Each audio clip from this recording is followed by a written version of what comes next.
right, boys and girls, we got this show ready to go. Make sure you like and share the stream to qualify for that free live wizard reading. Then let us know in chat that you'd like your reading, and we'll get you on the list. Also, if you come to us from Salty Owl or Gifts of the Universe from Facebook, let us know in the chat, and we'll get you that 3-card reading upgrade on the house just for being associated with some of our owls here. All right, boys and girls, let's get this show on the road here in 3, 2, 1. Welcome, everybody, to Ask a Wizard. Welcome, welcome. We're back. It's Money and Motivation Monday. I have yet again defeated death itself by staying alive for another year. So that's 28 or 29-0 for death. I think I'm winning this game. Woo! I don't know about you, but I think that I've got this in the bank. I don't think he's going to catch up anytime soon. I'm definitely going to go 4 broke. How many in a row do you think I can get? I'm trying to get a high score of 96,000 years in a row without dying. That's my goal. Wow. Yes. Good luck.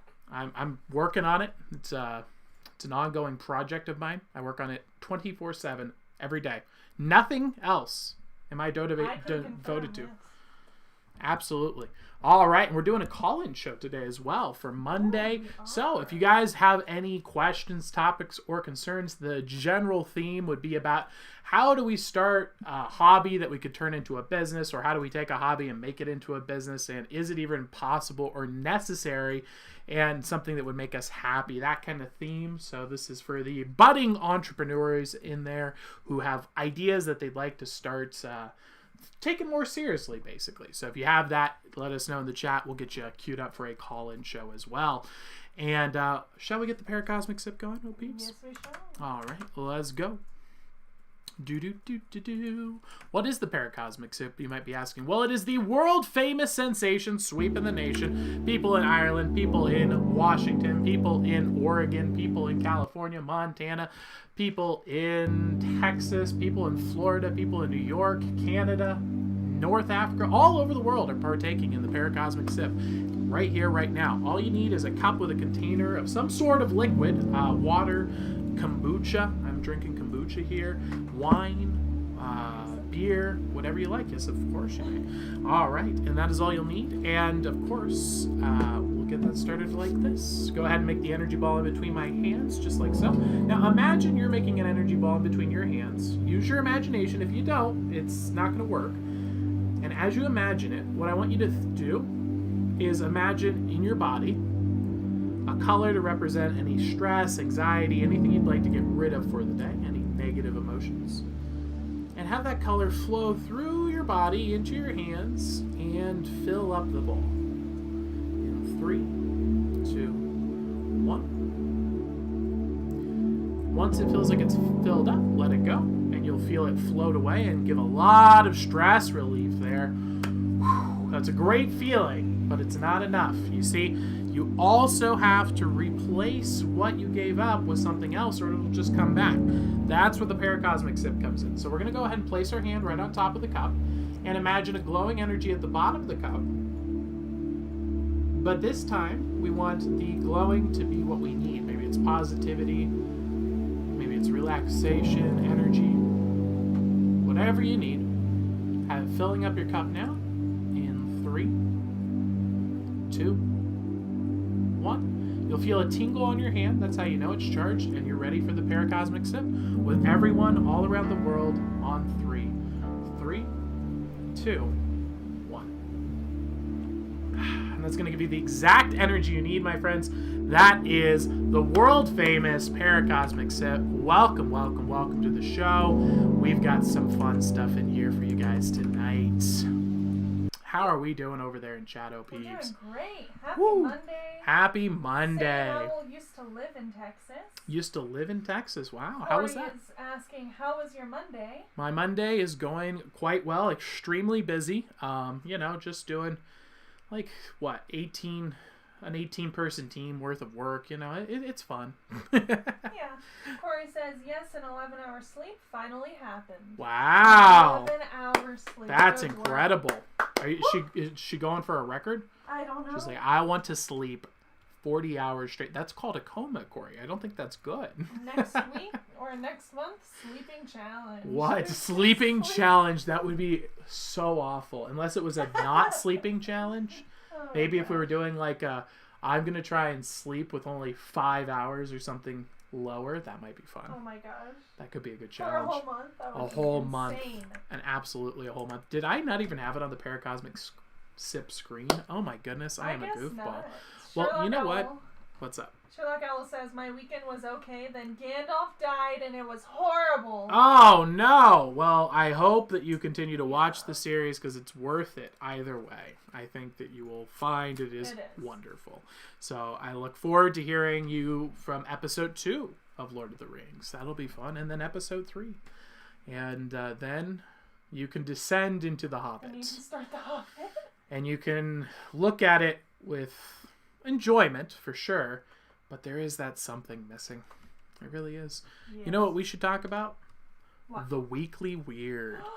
This week in Weird, a man who tried to fight a grizzly bear in Banff National Park was fined $4,000. Just an honest man trying to have an honest fight. He was morally fined for attempting to fight a grizzly bear in a national park this week.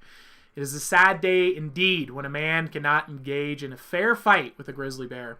Sure, he would have died, but honestly, are you willing to... Anyone who's willing to challenge a bear to a fight really isn't the kind of person we want around anyway, right? Alas, yet again, the government has intervened and majorly overreached with this executive fine, is what I'm calling it, to this poor man. We could have been rid of the world. We never have to see a man who wants to challenge a grizzly bear to a fight in public again. And the government now has allowed that to stay, albeit a little bit poorer. Wow. But absolutely absurd. We can't fight grizzly bears anymore. What can we do? What will we let them take away next? First the grizzly bears, then they come for the guns, then we all end up in camps. I've read the history books. This is unacceptable, guys. We really need to stop this. This is what I think we need an advocate group for. And you know advocate groups work so well. They've accomplished literally everything they've ever advocated for, right? Yeah. I mean, the history raise all... I might have that statistic backwards. It may be that they've never produced any results. That being said, I think we need to take back our grizzly bear fighting rights. And until this man has seen justice in a court of law, I won't accept this. Sounds good. We should be able to fight grizzly bears. I agree. How are we doing in chat? Do we have any readings coming up? We do not. If you want a wizard reading, let me know. Awesome. We have someone who's attempting to comment right now on YouTube but can't figure it out from Facebook. Not sure how to fix that. Perhaps we can figure that out at some point here. By the way, you might be wondering why there's eggs on the screen. We theoretically are teaching you guys how to cook eggs this week. We have so far taught you how to boil eggs, Woo! Boiled eggs. do the great egg experiment, and how to make a sauce for eggs. We're going to work on that. We're going to film some more egg videos and get them out. You're going to just have to learn really quick here, guys. Luckily, I think that it's worth it. Sorry about that. We've been extremely busy with all of this stuff going on for the weekly predictions. I vastly underestimated what 16 different individual readings every day, once a week would be like. They just keep coming. Yeah, there's a lot of them, but I think it will be worth it in the long run having those. I think so too. So we're learning how to cook eggs. We'll be getting some videos out for you guys. If we got anyone looking for some live wizard readings, let me know in the comments below, and we shall get your reading started shortly. If not, we'll hop into some of our content I have catered up for us tonight. So we have Say an Owl looking for a health reading. All right, sounds good. Now, keep in mind, I'm not a psychic, and I'm a wizard on the internet. You should listen to a wizard on the internet as much as you think you should listen to a wizard on the internet. That being said, I am also not a doctor, so I can't give you any health advice, Giovanni, but I can give you some philosophical guidance regarding that, like what the Stoics teach us on how to approach matters of health. So I'll help you out with that. And what's up? Say an Owl wants to know how to cook ostrich eggs. God, that would be such a good Imagine how idea. big of a pot you would need. Honestly, can you see if there's a way for us to get like a specialty And dealer? ostrich. But we'd have to get an ostrich egg by the end of April. If it's not possible, we just can't do it. But Yeah. please look into that. That would be amazing and totally worth the show. Absolutely, that would be so cool. Just come in here, make an omelet with a giant ostrich egg. That would be insane. No, turn it into a meringue that's just the size of a house. God. Oh, that'd be so crazy. What if we did the world's biggest cloud egg? We could take down Mr. Beast with the world's biggest cloud egg. Oh yeah. That would go viral in a second. Look at Oh, that. Giovanni, you are sending us some great ideas here. Okay. Say an Owl. Say an L. My apologies.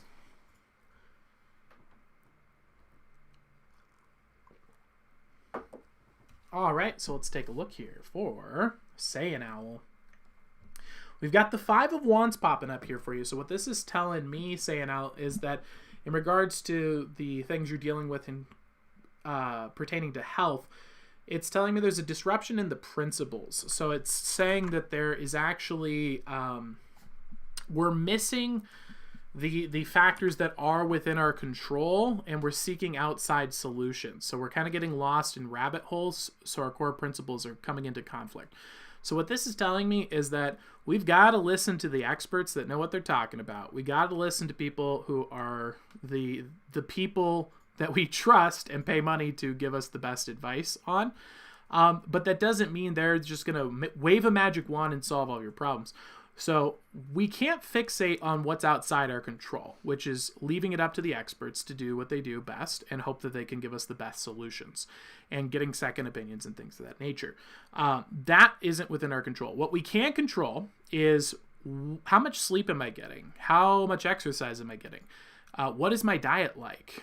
And, what am I consuming? What am I using? Maybe, and all the aspects of the things that are within our control and our health, those are still our obligation to take care of. So why don't we put our efforts, rather than worrying about doing what an expert will do better than us and we can't control, let's focus on the things that we can control instead. And I think that way, when the expert delivers, whatever result that is, you're still going to be better off because you took control of your own health than even if his diagnosis isn't what you're wanting to hear, because at least now you're healthier. So that's what I would do for you there. Say an Al, I hope that helps you out and gives you some insights. Boom! Beautiful.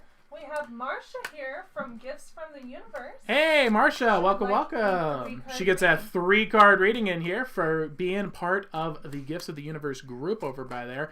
We did a special promotion today in that group for Wise Owl. That is Wise Owl Claire. She runs the group Gifts of the Universe, and I've heard she's got some really cool stuff in the works. I won't say anything else. I don't know any timelines. I just know she's always creating over there. She's always building new things and innovation. So I would keep an eye on that group if I were you, and see what she's got. If you're interested in like crystals, if you're interested in tarot, that kind of stuff, she's got great works over there.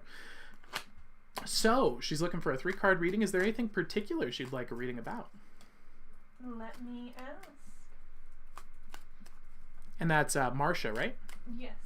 That's a good name. That's a solid name. That is, I'm sure she gets it all the time, but it's from the Brady Bunch. Oh, is it? Marsha. Interesting. It's just, it sounds like a very, like, she would make, it sounds like a head chef name, you know? Oh, Yeah. yes, Marsha, the Seems owner like of the dependable luxurious fine estate and wine. It's very dependable. Yes, that's what it is. Dependable. Strong. Haven't heard back, but Time and Death Owl says, can I do a call-in? Sure. What would he like to discuss? Is it related to the topic? If he's got something along the lines of turning a hobby into a business or something like that? Love. All right, let's get this going.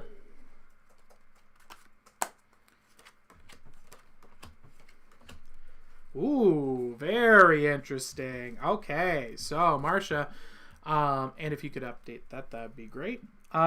Looking into the past here, Marsha, what we see popping up for you is the Nine of Swords. So the Nine of Swords here is saying that we gained some knowledge in the past that really, wow, it left us shook up here. I definitely am getting the impression of some, I don't know if it's betrayal, but it's a painful experience that we learned a hard lesson from. And luckily, we are past that point now. And also, I'm seeing something else coming through here, because that's kind of like what I'm seeing there is the paint. But if we actually go a layer deeper and look at the canvas, I see a second incident really here coming up, which I think it's like an accident or childhood. Maybe we're really sick. And we've got a lot going on here where I don't know if we look back and we think, were our parents reacting like they should have given the circumstances? And I think that, and then you paint the negative experience in the past here over that, and we've got a double whammy of painful thoughts and wisdom. And as we bring that into the present, we actually see, despite all of this, you have managed to really bring a balance to this inner peace, which is incredible. We see the Four of Cups. And so to take on such a big dragon like we see here in the past, and to come out of it able to control your emotions and to stabilize them and balance them, that's very remarkable, to say the least. Now, what I do see popping up here as a suggestion regarding this is that right now we have stability of our emotions, but it does seem like that we can get caught up now in thinking about thinking. Sometimes we have too many thoughts and directions on our ideas. And so what's happening here is we're going into this process where we're trapping ourselves in fear of this coming back. So we're spending so much time trying to stop this from coming back that we're now lost in this, in the sea of thought. And so this is almost like a coping mechanism in a way that is allowing us to be in this very good state. And so a good strategy here is a stoic exercise, which is to ask yourselves, of the things you're thinking about, will they be around here in 2 weeks? Will you even be thinking about this in 2 weeks? If the answer is no, then just make a choice, flip a coin, because if it's not that big or impactful to your life, that's going to really tone down the overthinking here and balance out that emotional stability. So that's what I see popping up there for you. I hope that helps you out, gives you some insights. And wow, I think that is a really cool strategy here. In regards to love specifically, man, I can see that almost in my head where it's like, you know the pain of the past, and so you come in and you've managed to really form yourself into something, and then you start thinking, you're like, oh gosh, but what if? And I could see how that would appear in your mind, and you could just swat it away and be like, yeah, but maybe that does happen, and that's actually not something I'd care about in a week. And then you can throw that away and focus in on what matters. What do you think, Peeves? Oh yeah, definitely. Awesome. Ducky Owl says... Whoa. We've What? got a box of text in chat there. Oh yeah, that's from Ducky Owl. Mm-hmm. She said, guys, Sherlock has been watching the stream and I've been waiting for the notification and it never came. She had to type your name into the search. Yep. Welcome to YouTube, boys and girls. That's what I have to do like every time. Just Yeah. To find it. Yeah, YouTube doesn't support us and doesn't promote us. That's why we'll grow organically. That's why we have to share it on 1 or 3 Yep, people. like, share to 1 or 3 people. That is the only way to get this to grow. Not 2 Just people. DM or text your friend. Just be like, hey, this is a cool magic show. He does a cool trick, and watch some neat videos. That's about it.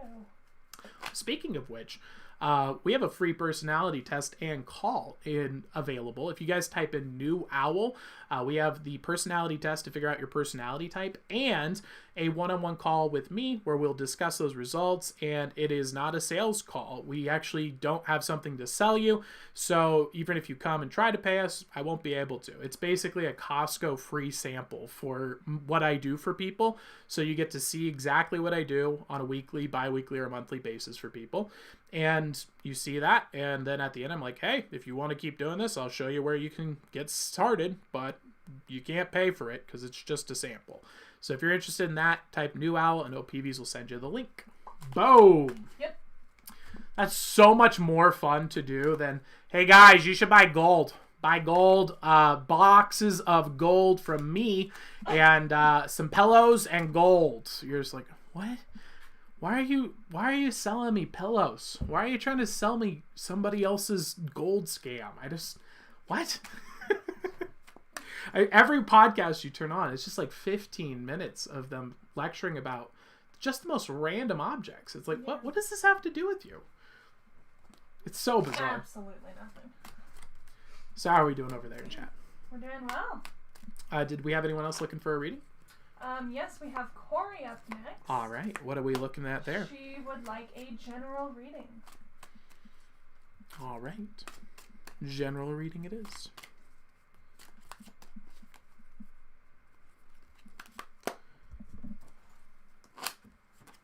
Ooh, we got the Five of Cups popping up here. So the Five of Cups is about a disruption in the emotions. So what this is telling me here, Corey, is that you are in a situation where you've just realized you'd built up the idea of getting to somewhere you wanted in your head.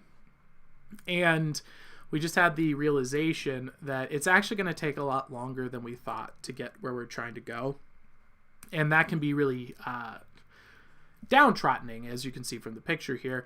The person's finding out, there's this waterway that blocks them. They have to walk all the way down to this bridge just to start heading to their direction.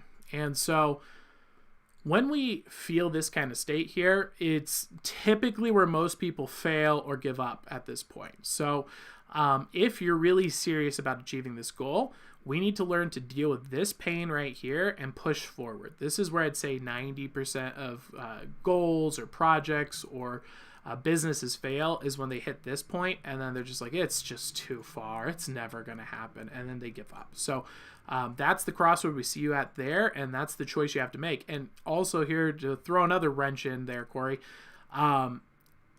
either option can actually be the right choice. You have to figure out which is the right choice. It's not always right to follow this one specific goal forever. That's not always true. I know it gets hyped up, but having a overarching direction, I think, is a better strategy. Having big systems set up of what you're trying to achieve, and then have sub goals within that you can kind of take off and move closer and closer to the goal, almost as if it's an A/B test kind of strategy. So that's what I see popping up there for you, Corey. I hope that helps you out, and I hope that gives you some insights. That's the Five of Cups. Boo, boo, boo, boo. Oh, by the way, all the weekly predictions for the personality types are up on YouTube now. I think we have 2 left, maybe. 2 left that we're going to have uploaded tonight. But basically 14 of the 16 by the end of the day, all of them for the week. So you guys can go see what your predictions are for your personality type and see if they come true, and share them with your friends, and share out that personality test link for them. Ooh, that's an idea. Put in referral program for the owls for the personality. That's a big brain play. Hey, send them this link to get the personality test as well, and then they could get referrals. Oh, that's a good play. That's an easy brain too. Okay, yeah, we'll get that set up tomorrow for sure. That's Corey good. Says thank you. No problem at all. So yes, if you want to figure out what's happening for your week based on your personality type, videos are all up on YouTube. Should I publish those? Let's wait until we get the stuff set up. Done. Yeah. Okay. Oh wait, are not all the videos published? I mean, they're all up there. I have 2 more to edit. Okay. Well, we'll figure it out. The promotion will be available tomorrow anyway. We'll get it set up. And who are we doing a reading for next? That is all for now. Awesome. All right. Sweet. So let's head on into the content, shall we? Sounds good. What are your thoughts on Pinterest? Pinterest is a really fantastic traffic channel if you're trying to reach a female demographic. I think it's like 80 to 90% of their users are women. And the traffic is surprisingly affordable. They have a lot there. You can buy ads on Pinterest for really cheap, and it's fairly targeted as long as you research your groups real well. It's a fairly interesting medium, I think. If you have visual products to sell, for example, like jewelry or clothing, anything that looks really great on Instagram and just sells itself, I would highly recommend checking out and researching and studying Pinterest ads. I do ad stuff for marketing as a career, so I'm very familiar with all of these channels, and Pinterest definitely works in the beautiful market and targeted towards women. I love it. What was that? I love Pinterest. Oh, PVs loves Pinterest. There's a lot of good ideas for like decorating and drawing. Exactly. And It's beautiful. Baking, right? Yeah. Anything visual. I have a whole board dedicated to potatoes. Oh yeah, your potato board, the one you My tried to potato hide from board. us. The one you tried to hide from us. I remember that one. Thanks for reminding me. You're welcome. So we have the dinosaurs are fake conspiracy coming up this Thursday, Conspiracy Thursday. We're going to find out, are dinosaurs fake? But tonight, we're going to be diving into a weird and interesting story. It's called Temple OS. And this comes to us from Down the Rabbit Hole. Absolutely fantastic content creator, guys. Highly recommend. Subscribe to everything he does. You just, whenever you see a video of his goes live, do him the favor. Hit the thumbs up on it. Leave a comment about how you're really excited to see this one, been waiting for it, and leave that in the comments. Give him the thumbs up and just click play. You can turn the sound off, run it in the background. I want him to get a start to finish full view. We want to boost this guy in the algorithm. We need more people like him making videos on the internet. Absolutely. I want this guy to the moon, everyone. And so if you want to do that with me here as well, greatly appreciate it. That's how I think this is the new thing people need to realize is algorithm is a game and we can't hide it anymore. We need to just tell people what the rules are, what the metrics are, and just do it. And the biggest one, watch time, people. Keeping these videos playing in the background, blast me up through the searches. And whenever you see my thumbnail, every time you see my face, just click it like it's a video game. That makes you shoot through the roof in this algorithm game. So yeah, highly recommend doing that for this guy here. That's Temple OS, Down the Rabbit Hole, from Fredrik Knudsen. That's Fredrik space Knudsen. I get it's your name, bud, but I mean, I think we could do some optimization there. Maybe Freddy K. You know? Right. Little easier. All right, let's go ahead and go down the Temple OS rabbit hole, shall we?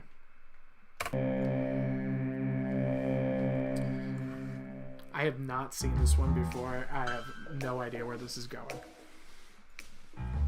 Depending on who is consulted, Temple OS is the outdated product of a deranged mind, the work of a misunderstood genius, or some complicated combination of the two. Sounds like our kind of topic right there. And that's when I went over and said, I've heard enough. Paused out and said, add to pirate ship playlist. Right there. It was at this moment I was like, that's everything we like. While the operating system was the result of over a decade of work, its creator, usually referred to as Terry A. Davis, attracted even more interest than the project itself, with his nonsensical, narcissistic, and often offensive rhetoric, including casually inserted slurs. Even so, many people defend both him and his project, and feel a particular affection for both. So what is Temple OS, and how did it come to be?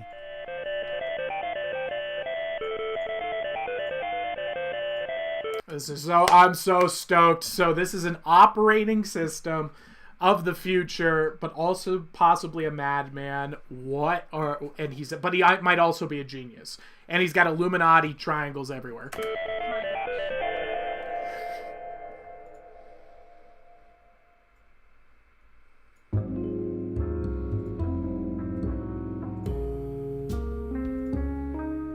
In October of 2008, a Reddit account named Luzthos was created and began posting frequently.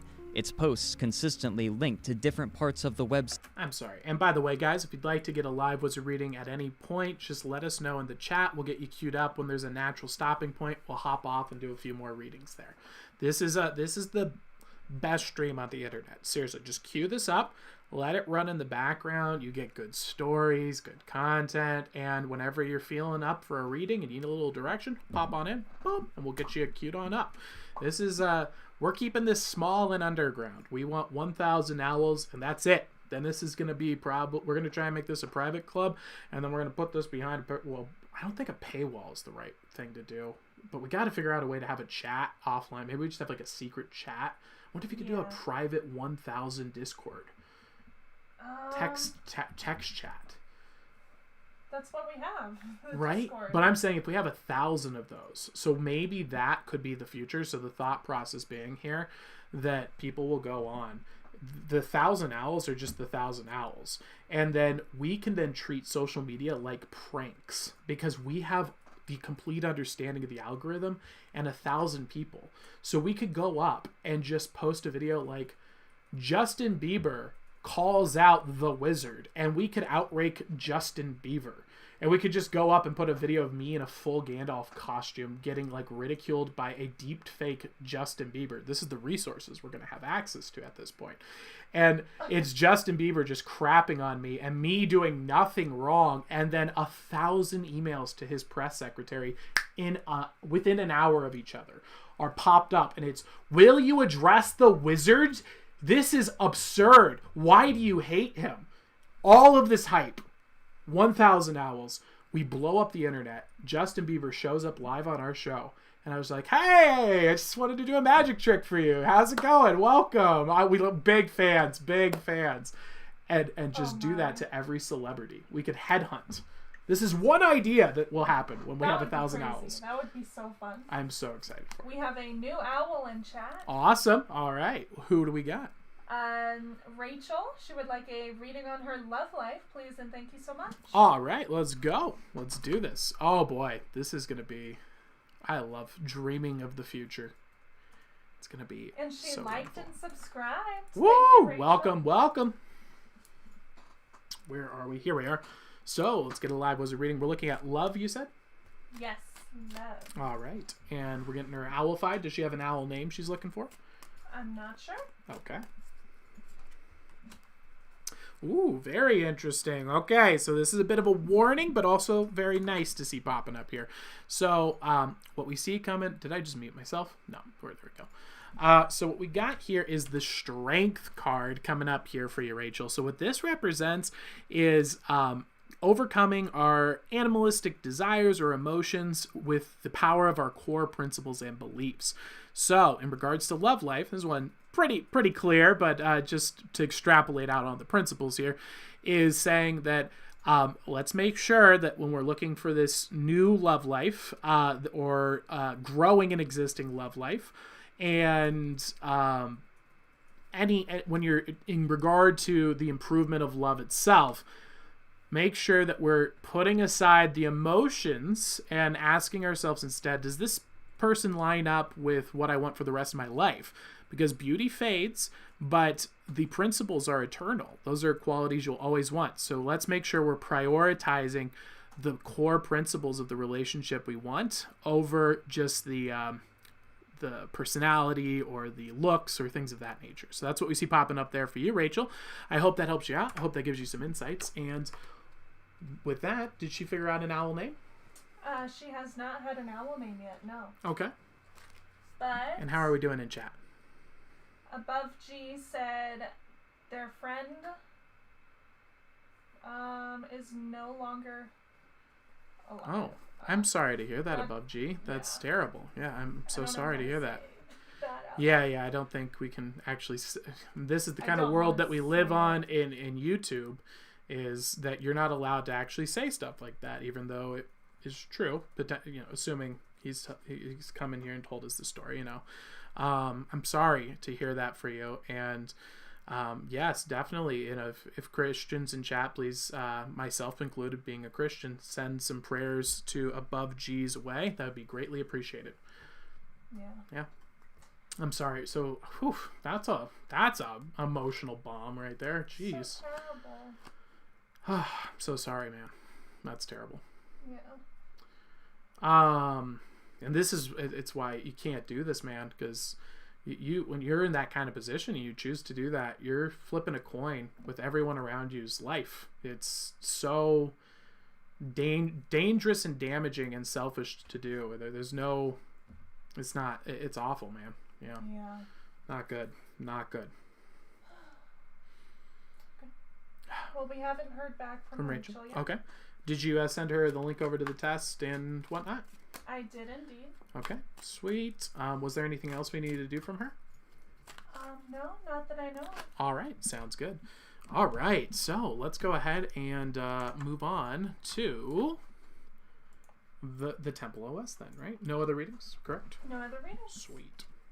All right, so Temple OS, a madman, has built an operating system, but he might also be a genius, but he also might just be crazy. No one really knows. We're going to find out about what this is. It's called Temple OS. Site losethose.com, but their titles varied from practical and straightforward, such as a free non-Unix 64-bit OS, to perplexing, such as I see Marcia came in to let us know that her reading was accurate and on point. Glad to hear that. That's awesome. Thank you. And she would like to do the personality test as well and call. And Marcia, once you have an owl name, all an owl name is just a fun nickname followed by the word owl. So like you could be Taiyaki Owl, which is a delicious pastry, or you could be a postcard owl, whatever you want. Just followed by the word owl. godly song artificial intelligence and belligerent anti-atheism themed operating system. He would regularly post these to the programming subreddit, where they would either go largely ignored or downvoted, mostly the former. The website was dedicated to the eponymous custom operating system, reminiscent of such from the 80s, offering a list of pages describing it, as well as demonstrative videos and images. Also available was the creator's name on his contact page, Terry A. Davis. The homepage describes the motive behind the project. Quote, Losethos is for programming as entertainment. It empowers programmers with kernel privilege because it's fun. It allows full access to everything because it's fun. It has no bureaucracy because it's fun. It's the way it is by choice because it's fun. Losethos is in no way a Windows or Linux wannabe. That would be pointless. Much of the rest of the text... Okay, so he says this operating system's entire purpose, the reason it exists, is just to make something fun. And he's not trying to compete with Microsoft or Linux. He's just trying to make a fun operating system. Or like, what does that mean? What does a fun operating system mean? Who knows? Text in the home section was jargon, but a few things stood out. First, the operating system was written in a customized version of the common programming language C. He admitted the limitations of his creation, saying, quote, Losethos was designed from scratch with a clean slate and has no compatibility with anything else. However, he attempted to spin this severe restriction as a positive thing, saying, I took every opportunity to improve things once I made a clean break with the past. That's another reason Losethos has value. It is innovative. Terry mentioned that So he goes up. So he takes this thing and he intentionally designs it so that it has no compatibility with any other operating system. So no one can, if you're on a Windows computer, you can't talk to it. If you're on an Apple computer, you can't talk to it. If you're on any device other than a Temple OS software, you can't this sounds amazing. Could you imagine OwlNet? Oh, the OwlNet operating system. It's just a completely decentralized operating system for the owls. No one would ever find us. Maybe he is a genius. This is so cool. Maybe. But wow. Is anyone using it? Oh my gosh. The future of the owls, OwlNet. Ooh. Wow. Owl.os. I would share, but I have nobody to share to. That's all right. No water. I didn't want... What's going on with Sherlock? I said, like and share the stream because it's fun. Oh, Drink gosh. some water because it's fun. And Sherlock Owl says, no water. I don't want water. Oh, no. Why not? Water is good. Yeah, water is good. Delicious kombucha. Wow. Flavorful water. Made out of water. Yes, exactly. I'm sure you All covered it. beverages are flavored water. That's true. Fruit flies Before the love fruit flies. kombucha. Losethos output in 6 Is this not fun for the chat, by the way? I just realized something. If people hate computers, they're probably going to hate this episode, huh? Ooh, I Are don't you know. following? I like it. Yeah. Okay, 40 cool. And by I'm 480 with technologically illiterate. That so- should be enough. 16 Yes. colors, an incredibly outdated format. But despite its appearance, he stated that the operating system He only allows 16 colors. was built to run on modern not hardware. Tesla. Due to the way the system was structured, it also was incredibly vulnerable to malware, but Oh, this was no. likely never a concern for Terry, as there was no networking on the OS whatsoever. This meant that any system running Lusthos would be unable to communicate with another computer, ruling out internet and LAN functionality entirely. Oh gosh, it's even worse than I thought it was. So first off, it's massively vulnerable to malware, but it doesn't matter because it has no ability to communicate with any other computer at all, in any capacity, even if they're on the same operating system. What's the point? I don't know. Maybe What he's is the like point? thinking of like a personal internet where it's just for working. It's just for the purpose of like working on. I have no idea. With no printing supported either, anything made on the system would be isolated to that system alone. To work around this, he recommended using Lusthos in conjunction with another, more common operating system, though the purpose for doing so was questionable at best. Terry also provided what he called songs from God, with lyrics appearing near the top of the screen as the operating system played them.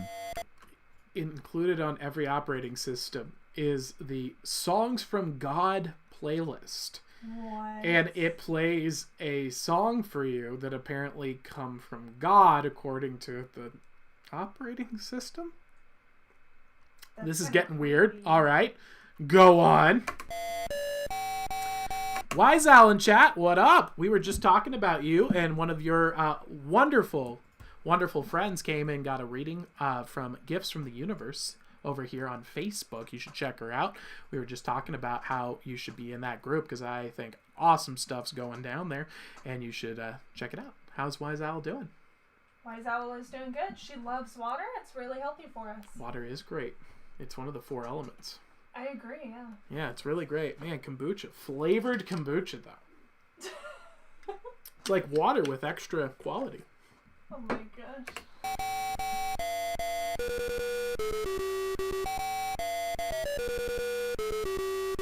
Under a tab labeled History, Terry shared some of his experiences working as a computer engineer. It opened with, quote, "I find this very crass, but there are lots of chestnuts boasting about in open foyers and have to say this. I have a 1440 SAT and was a National Merit finalist. Fuck yourselves. When Whoa, peasant language. Wow. you're your own boss, you can do what you like the way you like it, too. I happen to like to have fun when I program. I'm an expert in knowing what is fun about programming, and that's why Lusthos is so awesome. Designed to have fun programming. If you're so smart, tell me what's fun and not fun about programming."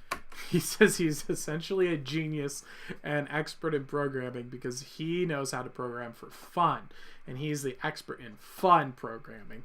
This is starting to sound like an elaborate troll that I put together and somehow forgot about a long time ago and then blacked out from a coma of, because this is exactly how I write when I'm trolling people. I repeat the keyword 3 times on purpose just to upset them, because it's like, Wow. poke me on it. Say it. I dare you.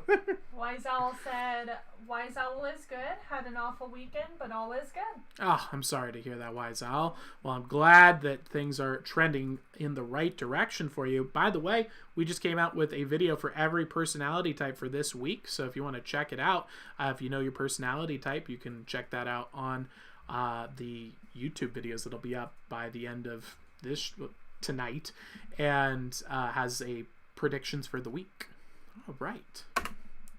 Along with photographs of himself and his work, he explained that he had been employed by Ticketmaster from Corey's repping the 1990 to green tea. 1996, Yes. coding and designing hardware while simultaneously earning an undergraduate degree and a subsequent master's degree in electrical engineering. Oh, It was wow. also- So this guy's actually really smart. Like, he's an electrical engineer.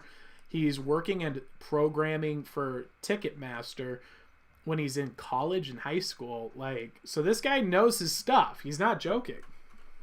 He's just Also during odd. this time that he created the basic Or is code he that would just eventually become Luzos. super ahead of After time? quitting Ticketmaster, he began his own business named Home Think about how far ahead he was able to see into the future, people. And in fact, he's still seeing past us, probably. What would be better than a computer that gave you all the tools that the computer has without the ability to talk to other people? The only thing you can do is just interact with the available internet tools. Any channel of communication completely cut off. That's an innovative idea. How do we solve the problem that these people are getting mind controlled by flashing boxes? They're not able to communicate through flashing boxes anymore. You only can use the tools. Maybe that's what he's going for. No networking. Zero networking. Not social networking. Not digital networking. All viruses are eliminated. You can't connect to each other. He might be brilliant. What's the point of having it? To have all the tools and knowledge and wisdom of mankind available to us without having to interact with any people or be worried about viruses. I don't know. Sounds kind of fun to me. automation and robotic equipment, or What HARE, up? in order to Where's work my on song? an early consumer-grade milling machine controlled by a PC, a sort of early home 3D printer. In 1997, having apparently halted work on his machine, he took engineering work again, but his personal history ends in 2003, 5 years prior to sharing Luzthos. As of 2008, it was unclear how he was making money. Users on Reddit seem to regard Luzthos mostly as a curiosity and an odd personal project, and couldn't find any practical purpose for it. One person replied, quote, "Sorry, no network, wireless, etc. is just a waste of time. Times have changed since Apple II." Another person offering constructive criticism stated, quote, "At the moment, it's not clear what you want people to do with it. I think you have a cool project that deserves more interest. Good luck." In response, Terry suggested that Luzthos was, quote, "just a place to mess around with programming," but this answered little. He also explained that his operating system was, quote, "a souped-up Commodore 64 basically," but this further confounded its purpose. Okay, so he's getting some genuine feedback in the Reddit chats. They're like, it doesn't really seem to have a purpose. It's a cool project, I guess. Like, what are you trying to do with it here? And he's like, it's just a fun place to do fun programming at. It's like, and then he's like, it's like a souped up Commodore 64, and no one knows what that means in any context, not even the programmers. And they're like, huh? What? What's that? Like, I have no idea what you're talking about. And so everyone is just completely lost at this point about what it is or why it exists, but it does have the God songs in it. So I'm expecting a wild and wacky turn here. What are you thinking? Yeah, probably. Terry A. Davis was also active on Reddit in a different way. He would frequently post to the atheism subreddit, declaring the existence of God and entering arguments with I'm loving him. So he's dropping into the pits of hell themselves, the atheist forms of Reddit. Oh my The gosh. saddest, most pathetic and broken souls of humanity. That's a dark place. Imagine going into the cave dweller's basement, and then as you clutter through the cans of Mountain Dew, you find a little hole in the wall. You go deeper in, and inside there is a hole of a disturbed man who's been watching this man in his basement all his life like a little freak. That's how deep you go down when you visit Reddit's atheism board.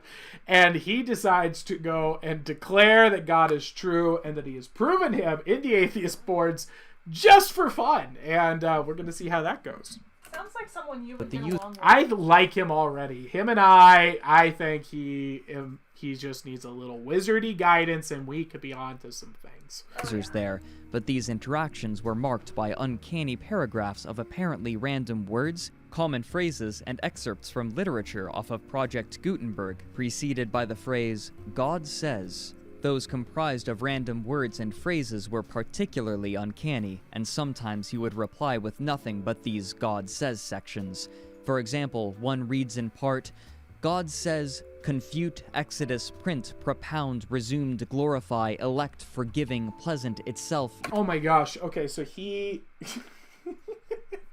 he's responding to them occasionally with things that he says God says, as if God is saying something, and then gives them a printout of what Temple OS produces with the song, the God's songs. He takes the random words it's generating and posts them into Reddit as if this is from God. Wow. I get it. Temple OS. So he says he's building a temple to communicate with God.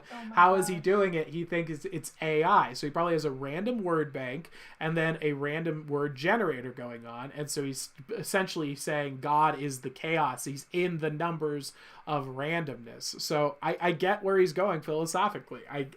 It didn't work clearly, but maybe I'm not seeing something that he is. Who knows? So it's interesting.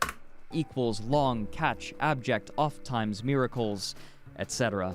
However, few people would typically attempt to engage with him, and his comments were downvoted as people refused to reply, despite Terry's apparent need for typical. He presents this world-breaking, renowned technology, and they just downvote it, and they're like, "You're just evil and dumb." conflict. Which is actually more pathetic than just copy-pasting random words of gibberish. It's a great troll. I think that would be really... we should do that. I don't know how we could do it without getting in trouble, but let's do a night where we just pick someone. But I just feel it'd have to be like a public figure maybe, and then they'd have to address us. That's the variables to play. But see how long we could just post a comment chain in an argument style with a person with only responses from like a Google AI chatbot. So we just take what their response is and we type it into our chatbot, copy it back, and see how long we can go before they realize they're just arguing with an AI chatbot. Oh my God. That would be so much fun. No matter what it says, we just copy, paste, and we're just saying some of the crazy, because you've seen how bad the chatbot can get. Sherlock Ellis says, why does it say suddenly atheists are hot? What? Where does it say Oh that? gosh, she's actually reading the text on the screen. I mean, this is just insane gibberish. I have no idea. She's actually reading all of this? I think he's insane. It I think he's a crazy but an awesome, cool person. A friend has seen 4793. Hey, Tesla numbers there on the end. Oh my God. So it says Japan which sucks. are numbers of his late mother, and was wondering if it had meaning. I have no idea. That's not really something I'm familiar with, Marcia. I'm a wizard, so I don't do like psychic stuff. I don't talk to like demons or angels or spirits or anything like that. I specialize in philosophy, archetypal story, and then magic and illusion. So I'm not really familiar with much psychic stuff. I know Wise Owl though; she knows a lot about that kind of stuff. So check out her group on Facebook. She's got good info. Also, Twilight Owl as well, over at Salty Tarot. Those guys both got good stuff. All right. I'm sorry. What were you saying? Were you saying something? Oh, I was reading the gibberish, and in the gibberish, it says Japan sucks. Oh, wow. All right. So Japan sucks. Okay. Look, buddy. Vegas, could it be Satan? Whoa. Wait. Holy crap. Is that predicting? Is that predicting the Vegas shooting that we're not allowed to talk to because there was multiple gunmen at it shooting? Oh my God. Yeah, it's like a well-known fact that there was multiple gunmen at the Vegas shooting. There was like 30,000 rounds fired by a single guy with one gun, which means he would have had to have like 150, like 1,500 guns or something crazy like that. No Really? possible way it could have been done by one person. Oh my God. Yeah, it's I a didn't whole know that. thing. And it predicts we it cover right that? here on this. What was it? Look, buddy, Vegas, could it be Satan? Ooh. Wow. Is Temple OS real? Oh my gosh, did we just stumble across something that's tapped into like an AI generating? Oh boy, that sounds like it could borderline on witchcraft. I'm not gonna mess with that, but I want to see where this goes. Woo! This is neat. He made a post entitled, "Bad News, There is a God." Almost nobody responded, and so he began making responses to his own post, continuing to denounce atheists for their non-belief, but these often seemed to lose focus partway through. One of these comments reads, quote, "God, they don't want to talk to you. God's good company, you just have to hold up your end of the conversation and try not to be annoying. What is it about computer science people and atheism, huh?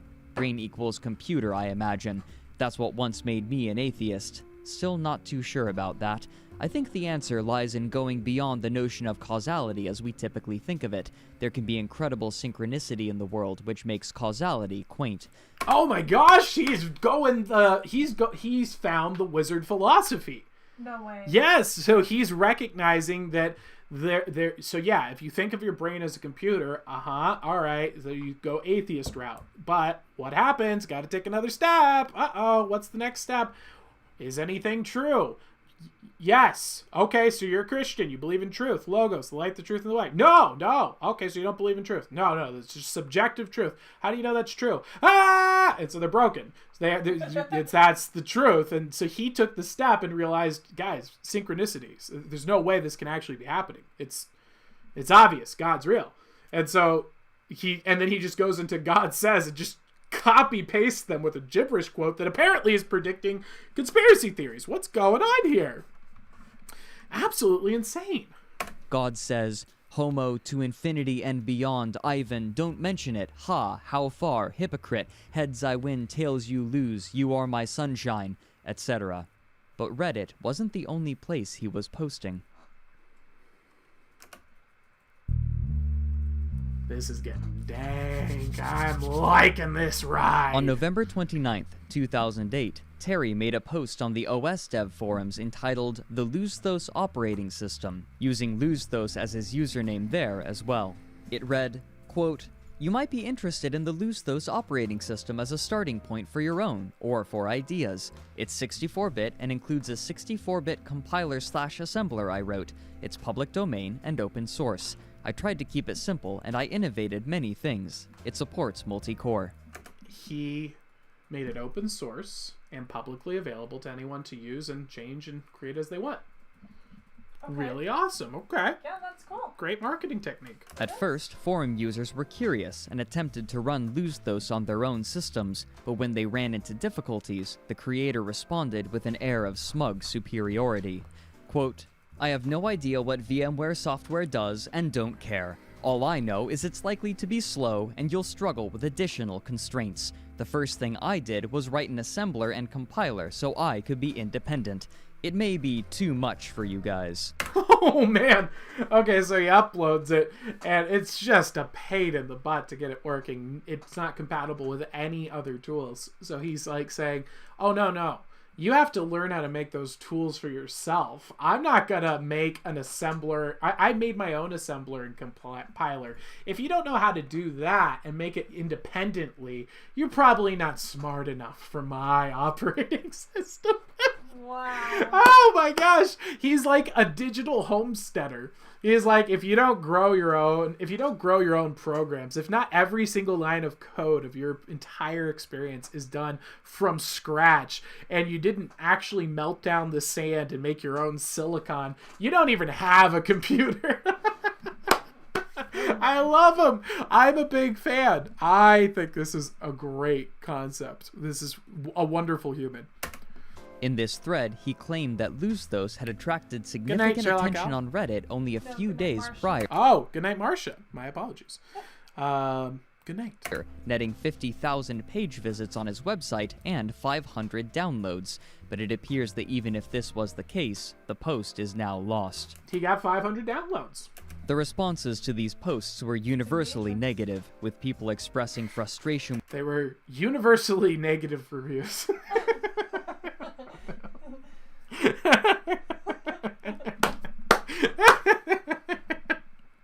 I love it. With his elitism, and this fighting attracted the attention of the moderators. And he was responding to every comment as well with a sense of elitism, saying, well, you're just too stupid to figure out how to use it, essentially. Is this you? I love it. I love this man. Locked the thread. I smell an ENTP. I smell an ENTP from a mile away here. Day it was posted. Between November 29th of 2008 and January 19th of 2009, Terry would post frequently to the OS dev boards, mentioning his operating system as much as he could and portraying his skill and his work as being above the other members. However, there would occasionally be strange digressions in his writing. In response to apparently nobody in particular, he wrote, "Yeah, but he said the resolution wasn't supposed to be permanent. After I made a promise. and you have to keep your word. Sucks. Who he was unclear, but the capitalization of he suggests he was speaking of God. Oh boy, so he's now responding to his own comments threads as if he's talking with himself to discuss that he was directed by what appears to be God to make the software. Wow. Very interesting. Another post read, "Mental hospitals suck, but disability checks are cool. Guys from Metallica seem to know about mental health." However, he was eventually banned either on or after January 19th, as no posts exist on the account after this time. In February of 2009, 4 months after he began sharing Luzthos with the internet, Terry accelerated his posts on Reddit. As he became a familiar figure in the programming subreddit, a few people began replying and engaging with him, attempting to learn not only about the operating system, but also about Terry himself. Some were impressed at the ability of Terry to construct an operating system all on his own, while others dismissed Luzthos as outdated and useless. Similarly, while some people had Some were impressed that he was able to make an operating system from scratch on his own. That's pretty cool. And then majority of the people on Reddit tell him, this is like a 25-year-old piece of software. What are you doing? Like, of course it's useless. What are you doing? And, Yeah. so the majority not feeling too good about his divinely inspired software, according to himself, and an eyewitness testimony, apparently. By the way, if you'd like to get a live Wizard reading, let us know in the chat. All you need to do is like and share the stream, and we will find a natural stopping point and get those readings on in for you guys. So just let us know in the chat if you'd like one. All right. their curiosity piqued, others were beginning to lose patience after months of his repetitive posts. One person wrote, quote, "Hey mate, I like your project, it seems like you're having fun and I don't really care that it doesn't have networking or it's just your toy OS. Having said that, please don't fill up the programming subreddit with every single update. If we're interested, we'll watch your page." Oh no. So, a kind mod here, by the way. Very, very kind mod from Reddit comes in and says, like, guy, look, we get it. You're making this because you're having fun. We get this, it doesn't have networking. We get this, that it's your toy OS. We get that you keep telling us a lot about this, buddy, on our Reddit forum here. Could you please stop filling it with every single update? Every day we're coming in here and you're saying the updated the audio core, updated the technology, updated the operating system, and he's just telling him every day and reiterates that, you know, it's just for fun. It's a toy project. Every single one of his posts. So, good marketer here, I'm seeing. Eventually, his posts to the programming subreddit halted, perhaps because he'd been restricted from doing so, but by April of 2009, he had begun advertising Luzthos in comments instead. Right. These comments, however, were easily recognized as attempts at advertisement and largely dismissed. Terry would also begin regularly posting to Hacker News, a website similar to Reddit hosted on the Y Combinator website, duplicating his posts in order to gain more attention. However, the moderators would inevitably remove them, likely because they viewed Terry's repeated links to the Luzthos site as spam. As on Reddit, Terry would also comment on other people's posts, extolling the virtues of Luzthos and attempting to turn discussion towards it. By this point, it appeared that Terry's patience was diminishing. When someone criticized him for wasting his talent, he replied, quote, "You guys are all pathetic. You look at the graphics and conclude it's not advanced. Be honest, if I had made a pretty picture, disgusted with you apes. The same sort who said in 1900 everything has been invented. You're probably Linux cultists." Okay, so he is doing aggressive software marketing. He is going into like low-level forums. He's spamming his links twice in every form.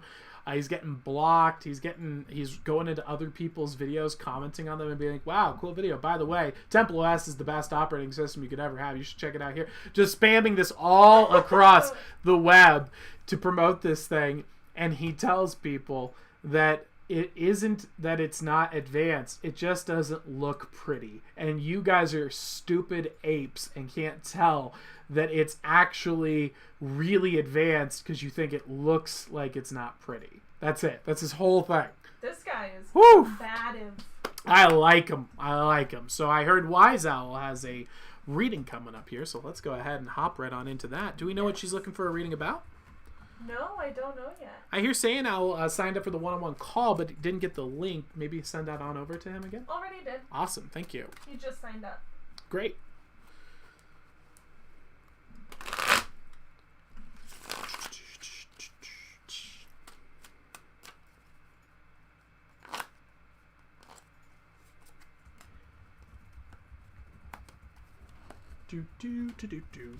Ooh, okay. So, Wise Owl. What we see popping up here is a crossroads. So we see Two of Swords, intellectual crossroads of our life, and we don't know which way to go. Our heart is pulling us one way. Our logic is pulling us another. This is the classic, do I follow my heart or do I follow my head dichotomy? And so this is tough because when we reach this point, it really does seem to be a good argument for either case most of the time. And so what I would recommend with this is let's ask ourselves, let's play an opposites game. So let's imagine the two scenarios we have in our heads. And let's ask ourselves, if this happened, what's the best case scenario? And if this doesn't happen, what's the worst case scenario? So those are our extremes. And then let's do those for both, and then put those on the pros and cons list. And then let's assign how likely we think either of those things happening are in either circumstance. And start doing this out, and then move more towards the middle and get as granular or not as granular as you want with your list. And I think that's going to help you with solving this a little bit better, because you can see, hey, this is a really terrible situation, but there's only like a 5% chance that this will happen. On the other hand, I really want this thing to happen, and there's like an 80% chance it'll happen if I choose this way. And so I think that kind of granular experience is going to really help you out with this particular moment. And taking that extra time is going to make this process a little bit more logical, but also tapping into the emotion. And that's why this is such a powerful tool. When we get down, and this is why a lot of strategic analysis in business at the highest levels is done this way, you're tapping into your instincts as well, your emotions, because there's no way that you can know what the true percentage is. You're just trusting your gut and what it's telling you. And so the true mark of a master in this skill set is their ability to estimate those hunches well. And there's different techniques of doing that, but at the end of the day, that's kind of what it comes down to. So that's what we see popping up there for you. I hope that helps you out. I hope that gives you some insights. Let me know in the comments below, Wise Owl. And was there anyone else looking for a reading? No, but Saying Owl asks, is it possible to heal myself with the pendulum? No, you're not going to be healing anything with a pendulum. It is a tool for self-insight to your subconscious. You need a doctor. Yes, if you're trying to heal yourself, you should seek experts in the field that have accomplished what you're trying to do. Doctors are great for that. Medical health experts are great for that. Go to people who have accomplished what you're trying to do, and ideally have helped at least 100 other people do the same thing. That's another great standard to go by. And so expert materials. Wise Owl says, that makes total sense. Thank you so much. No problem at all, Wise Owl. Glad I could help. Woo! Knocking it out of the park. Wise Owl also says, if overthinking was an Olympic sport, I'd be a champion. Yeah, I can see that. Yeah, that is, that, I think when we looked at, you had David Hume's personality type, when you think so much that you start creating utilitarian arguments for truth, I think that you might have that trait within your personality type there of overthinking a bit, right? When you're like, okay, but utilitarianly speaking, truth is true, right? So we're all in agreement with truth, and we're like, yes, we've all been in agreement with truth. Were you not in agreement with truth? No, I think there's a great utilitarian argument for it. Okay, Mr. Hume. It's a utilitarian argument.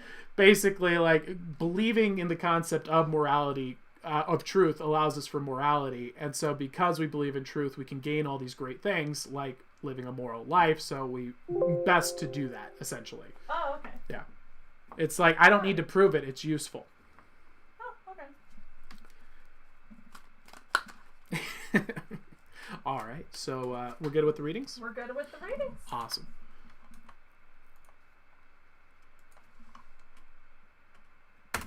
End quote. Terry would continue to post on Reddit and Hacker News in the following months as updates were applied to Lusthos, but as 2009 wore on, people began to notice idiosyncrasies in Terry's writings. In one case, a person pointed out that he had ostensibly chosen his extremely limited resolution and colors because he had promised God that he would do so, contradicting a statement from him made earlier that it had been a technical decision. Interesting. Okay, so now when people find very odd things like 16 colors and the screen size being limited to 640 by 480, he's telling people the reason he made those choices is because God told him to. But in other forums, he's saying it was a technical mistake. So, which one is the lie? Does he think God did tell him and he was afraid of looking like a crazy person? And if that's the case, that kind of seems what I would probably want to do. If I don't want people thinking I'm a nut job when I'm trying to promote my thing. I'm just like, it was a mistake I guess I made. Yeah. No, God told me. And he's like, I'm telling them the truth. I'm coming out with it. And he's just starting to break through. Another person noted with amusement that one of the selling points of Lusthos was Bible and hymns. In November, he would also begin posting about updates in his own subreddit dedicated to the operating system. So he finally gets his own subreddit. So that's the way to do this, right? And that's how you crush. Gained far less attention than his posts on the programming subreddit, with nearly nobody commenting, posting, or voting on it. And much like social media, when you try this, no one commented, no one liked, and no one engaged with any of his posts. So... yeah. Besides Terry himself. At the turn of the year, Terry apparently abandoned Reddit altogether without a single new post after December 31st, 2009. By June of 2010, the account had been deleted altogether, and he instead began posting as Trivial Solutions in a similar way, though the content had begun to grow even more aggressive and offensive. He would also attempt to advertise on the programming subreddit under an account transparently created by Terry for the sole purpose of pretending to be someone else advertising Lusthos. Like his other... He makes a fake account called Terry to go around, and his only purpose is to advertise Lusthos, his operating system. So he's doing the exact same thing with the guy. Hey, wow, I heard that Temple OS is really great. You guys should check out how great Temple OS is. Other attempts, it would go ignored.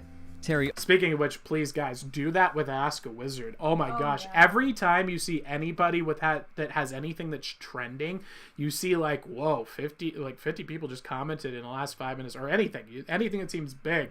Pop in and be like, wow, fill in the blank thing that you should agree upon with this photo. I would just stick with barfy faces though. It's a really good universal. It's just 3 barfy faces and then your comment about promoting the wizard, unless they're an ally, in which case put a stock photo of a dog and then post an ad for Ask a Wizard.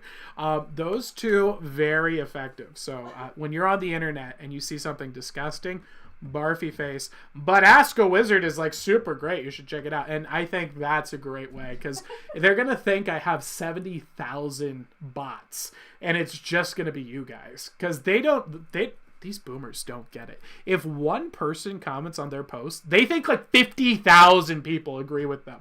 It's crazy how much they overvalue these comments. I mean, you saw it, 143,000 sub channel is directly responding to me because I said, I haven't seen this yet, so it wasn't very clear for me. The Wizard.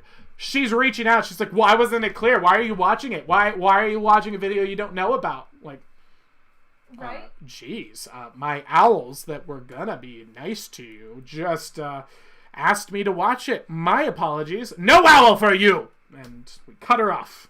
Enemy now. Absolutely. Absolutely. She can be redeemed. Or we'll do a magic trick for her. That's my terms. Yeah. He also continued to post to Hacker News throughout the entirety of 2010 to no effect, as his account was shadow banned, only able to be seen if a user had enabled the ability to see dead posts. Attempting to circumvent his ban on the OS Dev forums, he created another account, also under the name Trivial Solutions, but he was easily discovered and banned again less than 12 hours later. Despite his lack of desired outreach, he would still create new demo videos of his operating system, where people online would be able to hear his voice for the first time.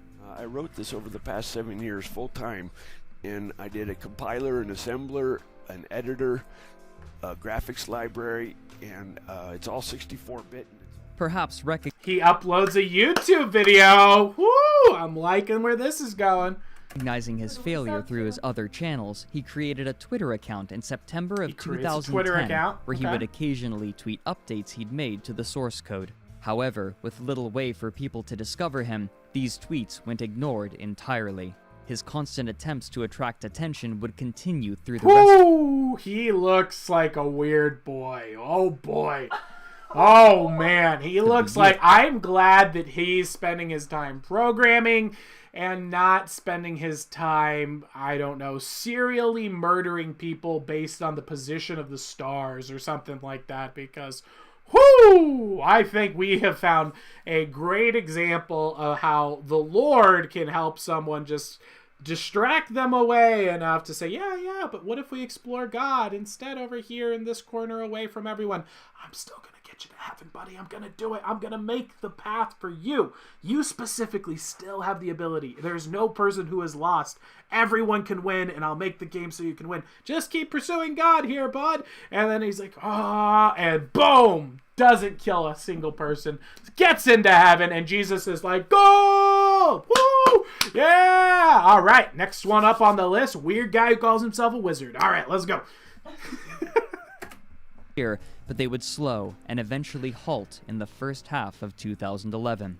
But just as he appeared to be losing hope, he would gain newfound interest, though not the kind he desired. Uh-oh. He's acquiring unwanted On July interest. 15th, 2011, a user going by Jimford posted a thread on the Something Awful forums entitled Luzthos, or How I Learned to Stop Worrying and Love the Bong. One of the opening paragraphs reads, quote, "Gentlemen, I present to you Luzthos. The very definition of your OS is a piece of shit.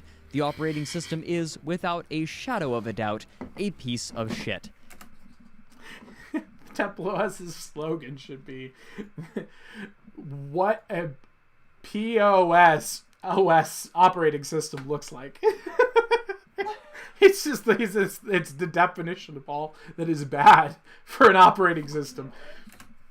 Behold, a tale of misery far beyond reading Tom Collins's posts. I give you the afternoon of my day off in screenshot format. Underneath this, Jimford detailed his account of his time running Temple OS through a virtual machine, using numerous screen captures while describing his process. After 3 attempts to begin the installation, he was able to reach the install screen. He stated, quote, "During this period, everything in sight was blinking. Lesser men would have had a seizure from the Lesser men would have had a seizure from the interface I was exposed to." the install screen alone. After I finally gave up, I felt as though I had one. After the installation, he shared the initial user experience, stating, He said after he finished using the operating system, he wished he had a seizure. Oh my gosh, this is so bad! "The strange V thing was rotating and everything that is highlighted was flashing incessantly. I was then greeted with the most horrifyingly ugly thing I had yet seen, even worse than Linux. After closing the worthless tip of the day window, I was apparently So after he's promoted this thing for like a year with the most aggressive spammy tactics you can imagine, one guy is finally like, fine, I'll look at your darn product. It's like copy critique. It's like, fine, if you're going to waste my time to steal my attention, to put this message in front of me, fine. I'm not going to just let it go by and skip. I'm going to listen and let you know how I feel. And he did. And he did. sent to my home screen. There didn't appear to be anything other than a bunch of homegrown, unplayable games. The only options in the user main menu were games. All of them horrible. Much of his experience was spent fumbling, as he did not know any commands, until he finally discovered what appeared to be a tutorial, which helped little. After returning to the home screen, He found a tutorial. It didn't teach him how to use it. he clicked on hypertext that opened a window Hey, that we got a gave new owl in chat right here. Awesome. Let's get them, figure out what their owl name is, get them a reading on the house, and get them that personality test. among other things, Terry's That's for Brave46. That's a cool name. home address in Las Vegas and a more detailed history of the operating system. Terry had written, quote, "I've been working on Luzthos full-time for 8.0 years. Yes, I wrote every one of the 129,486 lines myself. No GPL code, no linkage or dependence on other code. I am a for-profit company, not welcoming code contributions, but feedback is very welcome. Technically, I started Luzthos in about 1993. I set it aside until 2003 when I resurrected it and worked full-time, seriously on it. Eventually, Jimford attempted to perform some coding in Luzthos. Quote, turned out the C+ thing this dude wrote was as much of an abortion as the OS itself. Oh, no. Okay. Well, that's where we'll take a little break here, do some readings up in this house. My word. So this guy goes in and he's reviewing this thing, scathingly reviewing this. And inside of the program, you find his home address, his phone number, to contact the creator of this Temple OS, and says that this is a for-profit product and that people can send him money for it as well. So that's very interesting indeed. And he's been working full-time on this project for 8 years. 8 years. 8 years. Oh Absolutely. My My goodness. If he had just gone to 9, I bet you would have made it. gosh. Oh my gosh. Bravo 46 says, everything you're offering sounds great. I would like a reading on love. All right.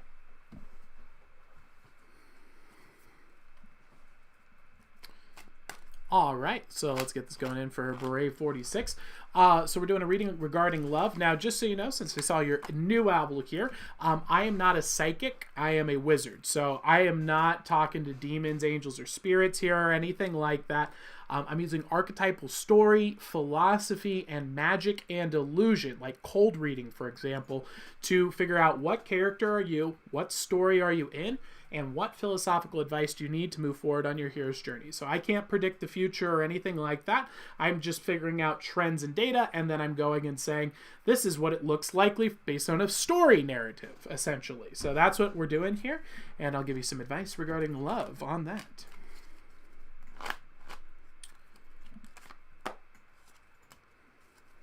All right, we see the Ace of Swords popping up. Very interesting. Okay, so in regards to love, we don't usually see this popping up in advice regarding love, in which case I think we've got some cool wisdom here.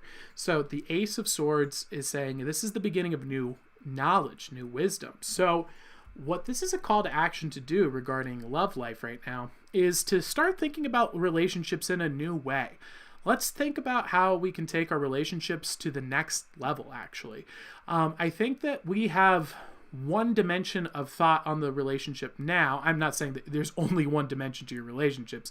I'm saying that there is an additional level that we could take it. And I think that that's the core principles.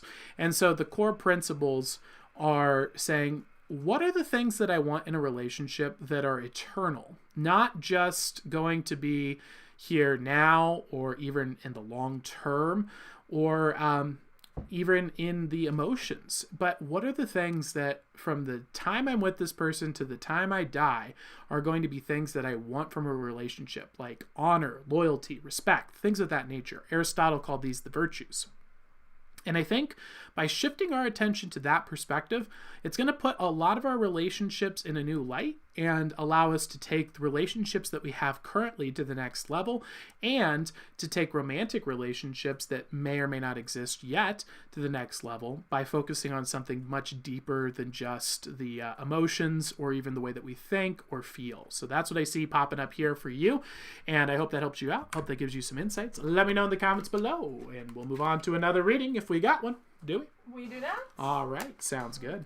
Bravo 46 would like an owl name, but we don't know what it is. All right, let's find out what their owl name's going to be, and we'll get you owlified. We're full Tesla So right exciting. now. What was that? We're full Tesla. Right now. Welcome to the Tesla group, boys and girls. 9 Tesla. viewers, 9 likes. 999 all day, every day. Woo! It's ridiculous. By the way, I guess while we're waiting to hear, we launched all of the personality tests. They will be up today. They are up. Oh, they're already up. So we got all the personality types predictions for this week, 4/19, based on your personality type done. All uploaded onto YouTube. So if you know what your personality type is, you can see that right now and get your advice for the week and see how accurate it is. Last week alone, we got like over 33 people who left testimonials saying this was exactly what happened to me. And we did a full 6.5 uninterrupted minutes of testimonials, I believe is the title of the video. So if you want to go and see that, you can actually watch it. We recorded them all and posted them on a big old long compilation. Yeah. Bravo 46 says, very insightful, Tyler. Thank you for that longevity geared approach that I can utilize in my life. Woo! Glad to hear that that is helpful for you. Awesome. Do we know what the owl name is? We do not. All right. Well, if you want to take some time on your owl name, let us know, and then maybe we can. I think there was another person debating on it as well. Let us know, and we'll do them in like a batch. That might be a good idea. That would be good. All right. Let's get back into Temple OS. So when we last left our man here, he was getting a scathing review about his horrible OS system, and gave it the public his public address and phone number, so I'm sure this is going to go very well on the internet. I decided to go to the Lusthos website, attempting to garner a clue as to what was going on. Further confusion. Only RMS could beat this guy in bullshit long-windedness. Not only is this operating system a piece of shit, but so is his so-called custom programming language. Eventually, I got it down enough to make something useful out of it. While Lusthos had already become an in-joke among programmers online, this forum post made it much more accessible to others with less programming knowledge. It's likely that Terry was aware of this thread, as only a day after Jimford's post, he made his own on Something Awful, complaining about a ban he had received on the OS Dev forums. However, the members of the Something Awful forums were not sympathetic, and Terry was eventually banned from the Something Awful forums as well. So his fake Terry account got banned because they caught on that he was just a living ad. Oh no. With his usual outlet Ludwig Owl. Ooh, that's a nice one. I like that. All right. that's either barred from him Let's get or that queued up ignoring and him, we'll get him Terry amplified. would lose most of his online audience even as new people were discovering Lusthos, but this would coincide with a drastic deterioration of Terry's coherency that would attract gawkers of a new and much more numerous kind. Uh-oh. So his as his audience dwindled, he starts to lose his mind, and people are picking up on it. And now they want to give him some the attention that he desires.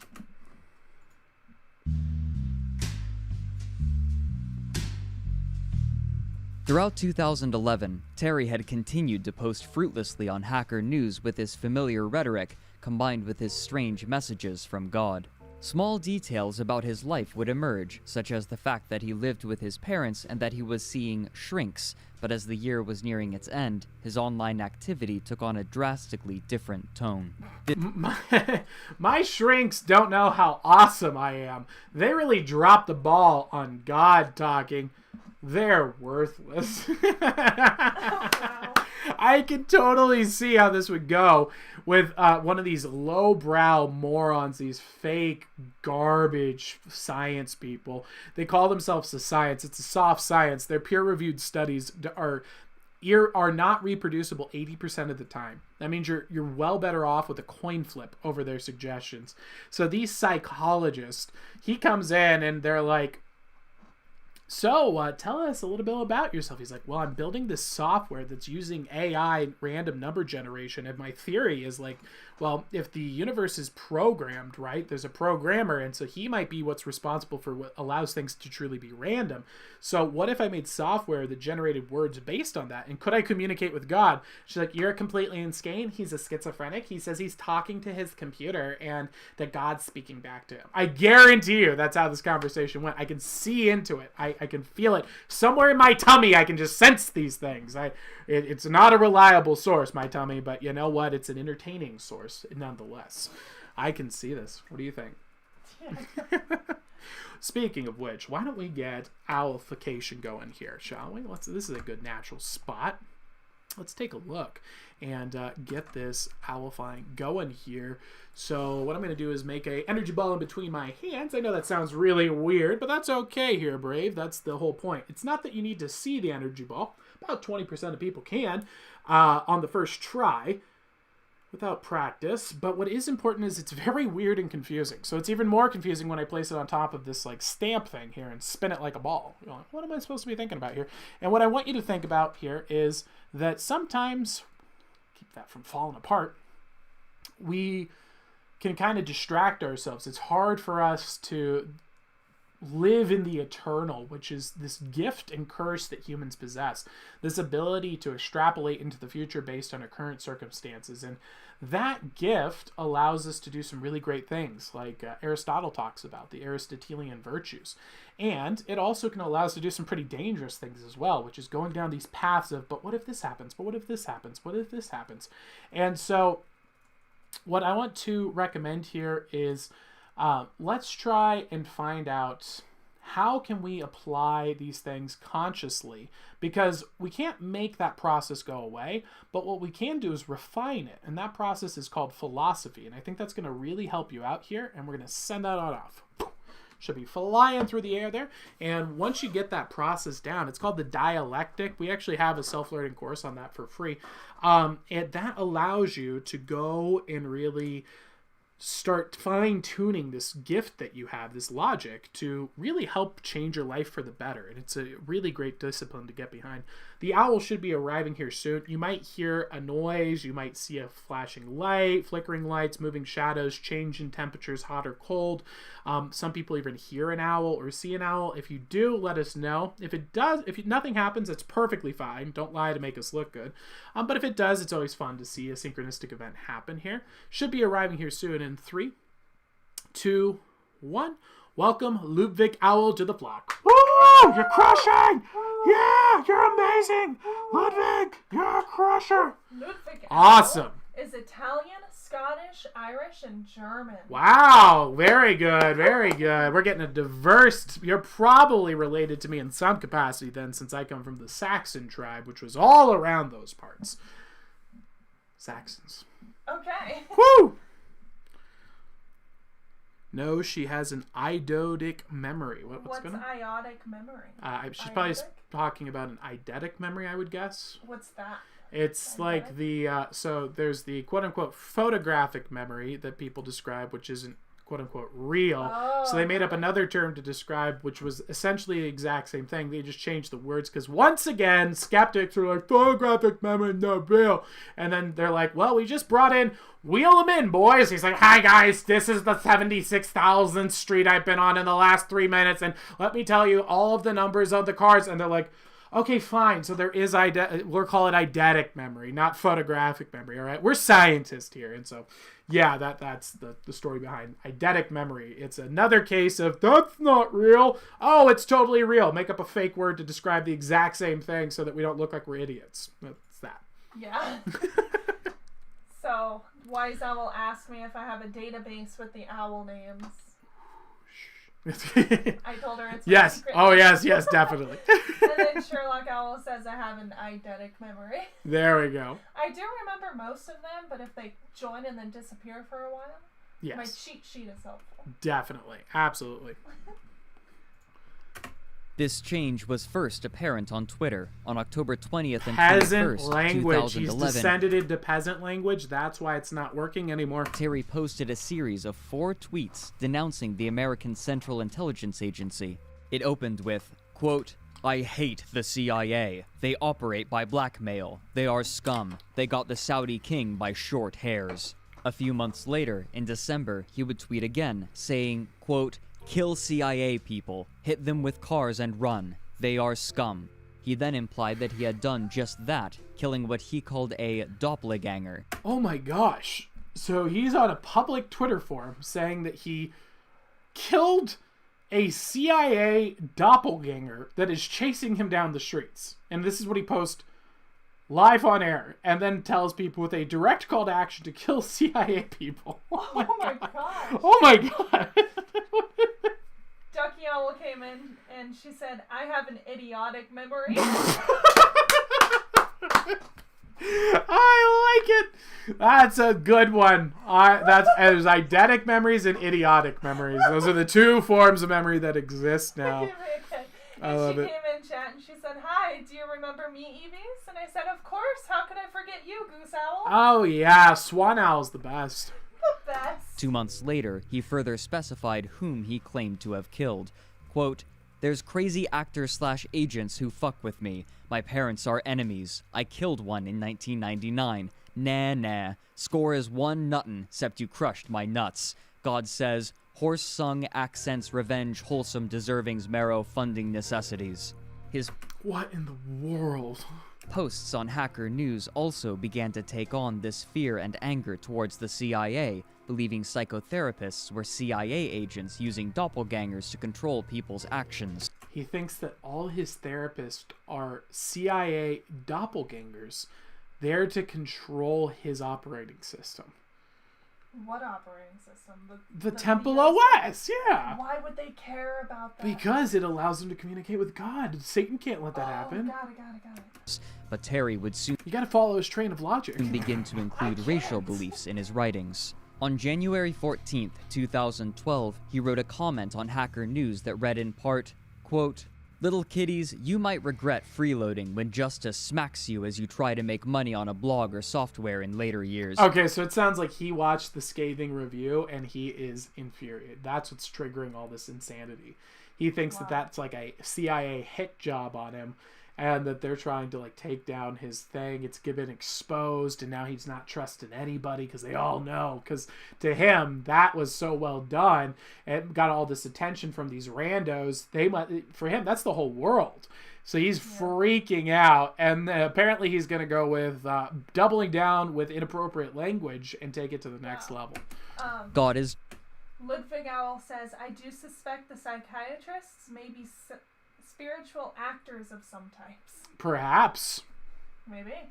just. I win 10 lotteries a day. I'm not at all worried about justice. Niggers. Not at all worried about Woo! He drops the N-word there. public opinion. Everything is shrink actors. Evil British agents and shit who have no regard for God. Once I said the difference between niggers and white people is niggers don't know the world is just. His usage of the word would steadily increase through the months of 2000. So he continues to accelerate on the N-word for his speeches. So I guess he's going to be around for 5 more minutes on the internet? 2012, but rather than grow annoyed with him, people online would instead begin to pity him. On August 12th, 2012, a post was made to the website Metafilter. Oh gosh, so he starts using that publicly. Fast forward to next week, he's on a website called Metafilter. That's the only place he can post anymore, because everyone's removed him from all of his boards. Oh my gosh. I mean, that is censoring freedom of speech. That's probably not the best thing, but man, you're on Metafilter. That's pretty bad. What even That's pretty is bad. that? I mean, don't you think it's kind of awful though to not wouldn't you want to know people who are like that and be like, there's someone that I should block and not have in my life? Why would you want them to not be publicly known? I feel like that would be a good thing, right? Yeah. Anything that they choose to willingly share, because that's a big factor too. Exposing someone that did something in private is not anywhere near as valuable as the words people choose to say publicly on their own and say, yep, this represents me, thwap, and slap that right on there.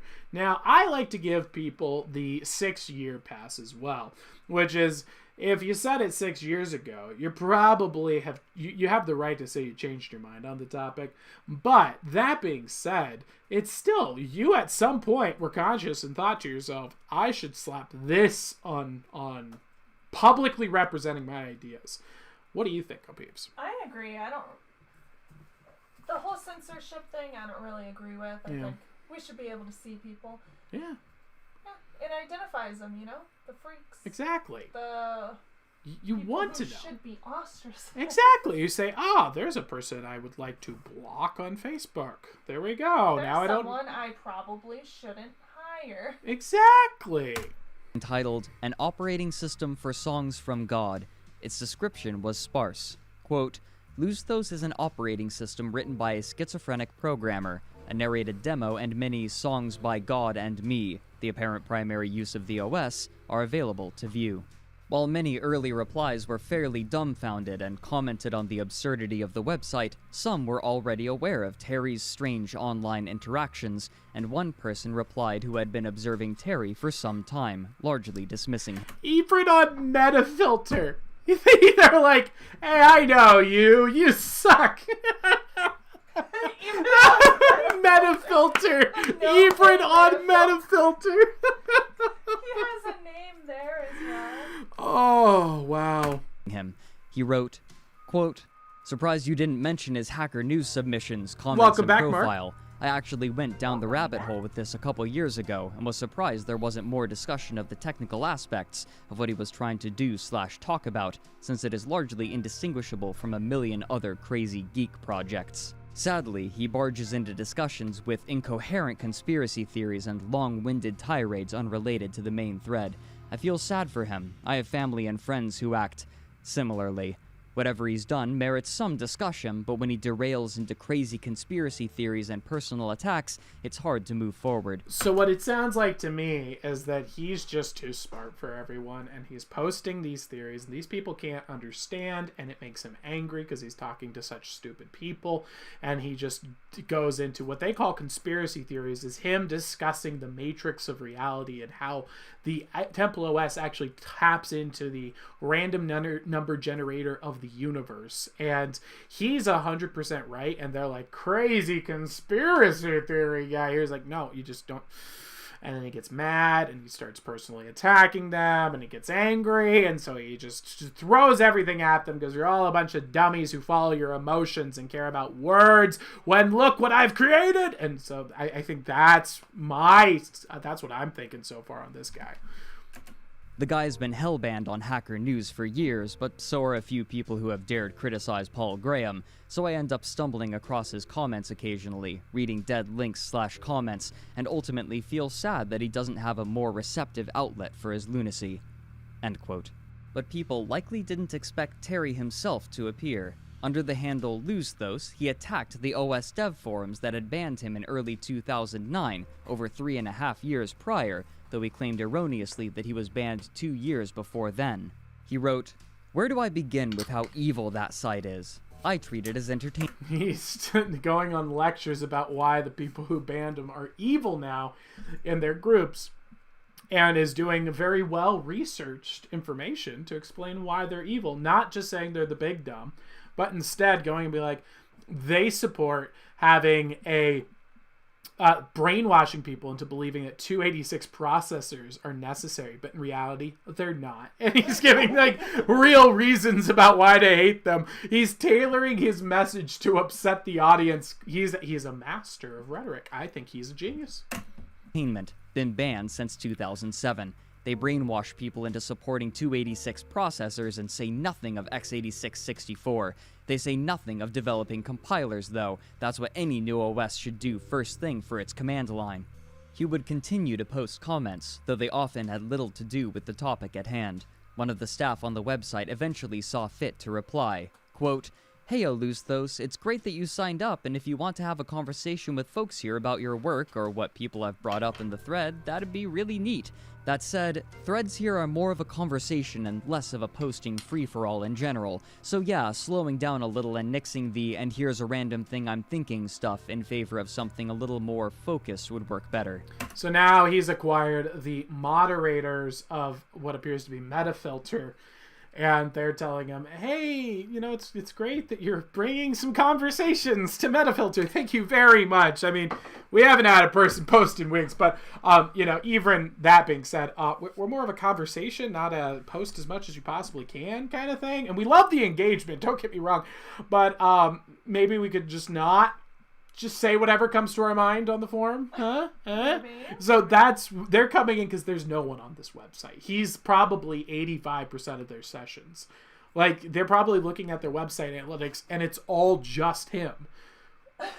So they're trying desperately to tell him to can't turn it down a bit because he's not a spam bot, clearly. He's just a crazy person. And now he gets to go, look, boss, you know, numbers went up 35%. Yeah, and he's also using what kind of language in my form? And so they're probably like, this whole thing going on here. Terry immediately replied by sharing the text randomizing tool he used to generate his God set. By the way, if you're new here and you'd like to get a live wizard reading for free, or if you're not new here and you just want to get a live wizard reading for free, the only reason I'm bringing it up is for the new people who are not owls. The true owls know of this. They know of all and nothing at the same time. They're a paradox. Dun dun dun. Like and share the stream and let us know in the comments below, and you'll get a free live wizard reading on the house. If you're interested in getting some readings, we'll find a natural stopping place and hop on out and do some wizardry for you. Sherlock Owl is hopping out for the night. See you later, Sherlock Owl. Good night. Good night. As passages. When he began to grow confrontational, people engaged with him, and he spent the next 11 hours arguing with others. However, he spent 11 hours straight arguing with every single person on the forum that commented. 11 hours? 11 hours. This man. When the post was archived the following day, the discussion abruptly ended. While the aforementioned sites were not the only places he was posting, they were the only places he was receiving attention, however active he may have been on Stack Overflow. So he was also on, like, tons of other platforms, posting away. And the only ones he's showing us are just the ones that were highlighted, but he's still spamming, so he's just trying to get... Man, I would love to hire this guy to promote some wizard products. Let me tell you, this guy would probably get me some sales. By this point, between his posts on forums and link aggregators, a clearer understanding of Terry A. Davis had emerged. We need to get a Temple Owl group together. A Temple Owl sounds so freaking cultish. That would be wonderful. Yeah. Oh, when people are like, have you spoken with, has the message gotten to the council? And everyone who's an owl will get it, and everyone on the outside will be like, what? There's a temple now? Yeah, the temple. And it's just them going in and figuring out every single social engineering trick in the book to wow, this is a really great egg recipe. I saw another one that was also really good by a wizard on the internet. He can predict the future or something like that. Anyway, here's him boiling an egg. Leave that as a every single video, just everything is a wow, I'm going to segue that into the wizard and then get them paid with referral programs. The Temple Owls. He was in his early 40s, living with his parents. And this is our target market. This is the kind of person we want for them. The ones that are the cave dwellers within the cave dwellers. Yes, I want a... You don't think this one would give the owls a bad name? I want a cave dweller army. I want the people that'll go to 75 billion forums and try and start conversations. The only reason he's going askew is because he's selling something that's terrible. Imagine if we sell something that's good and he gets results. What after the world is on his desk? I'm assuming that is what a 3D printer. That's my guess. The government had declared him mentally unfit for work following a schizophrenia diagnosis, putting him on disability. Once again, he was diagnosed with schizophrenia. Oh, now I feel bad. Rather than trying to find money for work, he had spent the last decade working on his operating system, Olusthos, with a loose and uncertain plan to monetize it. He had also spent at least some of this time believing he could commune with God by interpreting seemingly random events in his life, eventually settling on using random number generators in order to select words as well as biblical and literary passages. Nailed it. Okay, so he was schizophrenic. Well, they're calling him schizophrenic. We don't know if that's true yet. He is declared a schizophrenic and is using the operating system, thinks that it's tapping into the random number generator and that the messages are coming to him from God, and he's using it to interpret which Bible passages to read. Oh, So that's part of it. interesting. He referred to this process as a refined version of speaking in tongues. He says it's a refined process of speaking in tongues. So still, that's a coherent, logical thought process that he's got here. So I wonder if, that's not typical of a schizophrenic, though. With awareness Usually it's not conjoined thoughts, There's no rationale behind it. There's no actual logic. of Terry growing online, a small, disparate body of people had taken an interest in Terry and his online ramblings, and soon he would give them far more content than they had perhaps expected.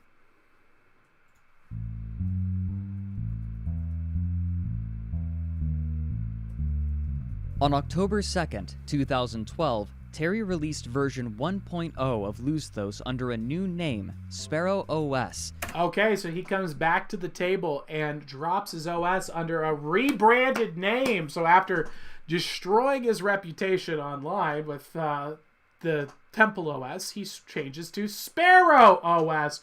Oh my gosh. Okay. Is this the secret hidden lore of the Ask-A-Wizards? Was Tyler actually a temple before, and then what would be mine? Church OS, and then I just got such a bad reputation that I swapped it out for the Owls. What if it's a similar archetypal story here, guys? Am I being exposed right now? I think I've been exposed. What do you think, O'Beeves? Yes. Creating a number of social media accounts under the same name and a subreddit dedicated to it, to little fanfare. Though the operating system wouldn't be known for long as Sparrow OS, it was under this name that Terry A. Davis's operating system became known to the I know Kiwi Farms. That's the doxing website. That's where people's entire thing they do is dox people and then ridicule them. Really? Kiwi Yeah. Farms, a forum born from the early group interested in Christian Weston Chandler, used to observe and discuss strange people online. On February 26, 2013, a post was made about him, and while the original post appears to be lost to an edit, Which movie are they watching together? What's going on? Sherlock Owl decided not to go watch the movie, so she is back. Is it Lord of the Rings? No, I don't think Okay, so. as long as it's not Lord of the It was going to Rings. be a movie with her mom. I would say Hamlet and Lord of the Rings. Those two, you should skip the stream for those. Those are worth it. Yeah. the replies show the minor interest that people took. Beyond a few bits of ridicule, however, he was mostly ignored, and the thread died the following day. But it wouldn't stay this way for good. By March of 2013, Terry had changed the name again to that by which it would become more widely known, Temple OS. He would soon create He changes it back to Temple OS. Maybe he wasn't calling it Temple OS earlier. Now it's Temple OS. It was TOS before. I don't a know. matching Twitter account and a new website, templeos.org, with resources to accompany it, as well as a new logo. Since the Twitter account is deleted and no archives of the first year and a half appear to exist, what he tweeted on this account during that time is lost. Of the video of his games, only one survives from this time, something he labeled After Egypt Moses Game, a program After Egypt Moses game. he considered by far to be the most important in Temple OS. He said that this is the most important video game in his software. Okay, so there's camp. We break camp. That's actually really cool. It looks like in Jurassic Park where they didn't know what programming was, so they invented like a fake computer game to be programming. Yeah, That's what this looks like. really. The number of people gets randomly bigger or smaller. Anyway, watch this. They'll do golden calf. They all run in a circle, and that's from the Bible story. Few clouds. God was a cloud. God was a cloud. What? I was gonna have it lead him around or something, or make figures in the clouds. Anyway, let's see. Hold court. A woman commits adultery to a child. Oh God. Ooh. You get to pretend that you are God, and you're presented with moral choices, and you have to decide what you're going to do. Are you going to show them mercy, punish them, or really punish them? Wow. Punish. Hold court. A child commits adultery to a child. Oh God. Really punish. Hold court. A child commits idolatry. Really punish. Okay. Oh my gosh! So he's sitting here. There's a part of the game is to judge the people as God. Okay, so view map. They wandered 40 years in the desert, so this must be what they did. Okay, make water. He struck a stone and it made water. Anyway, beg for meat. Beg for meat? There's a option to beg for meat. They got sick of the manna, and they wanted meat, and God gave them meat, and they got sick and died. Anyway, so here's the cool thing. This really works. If you talk to God, He'll talk to you. So let's ask him. I guess they got seagulls from. So he's claiming he made the burning bush online, and it is a connection to God, and it really works. Let's see. What can we? If you do an offering, he'll talk. How about? You have to do an offering to make it talk.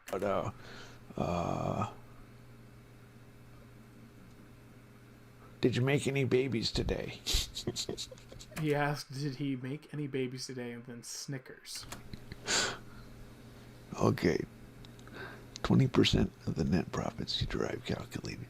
So God responds with, not actually God, obviously, 20% of the net profits you desire calculated using the method you already used to calculate your applicable taxes. If you don't derive profits or... this is his answer to his question. This is from the Bible, small print.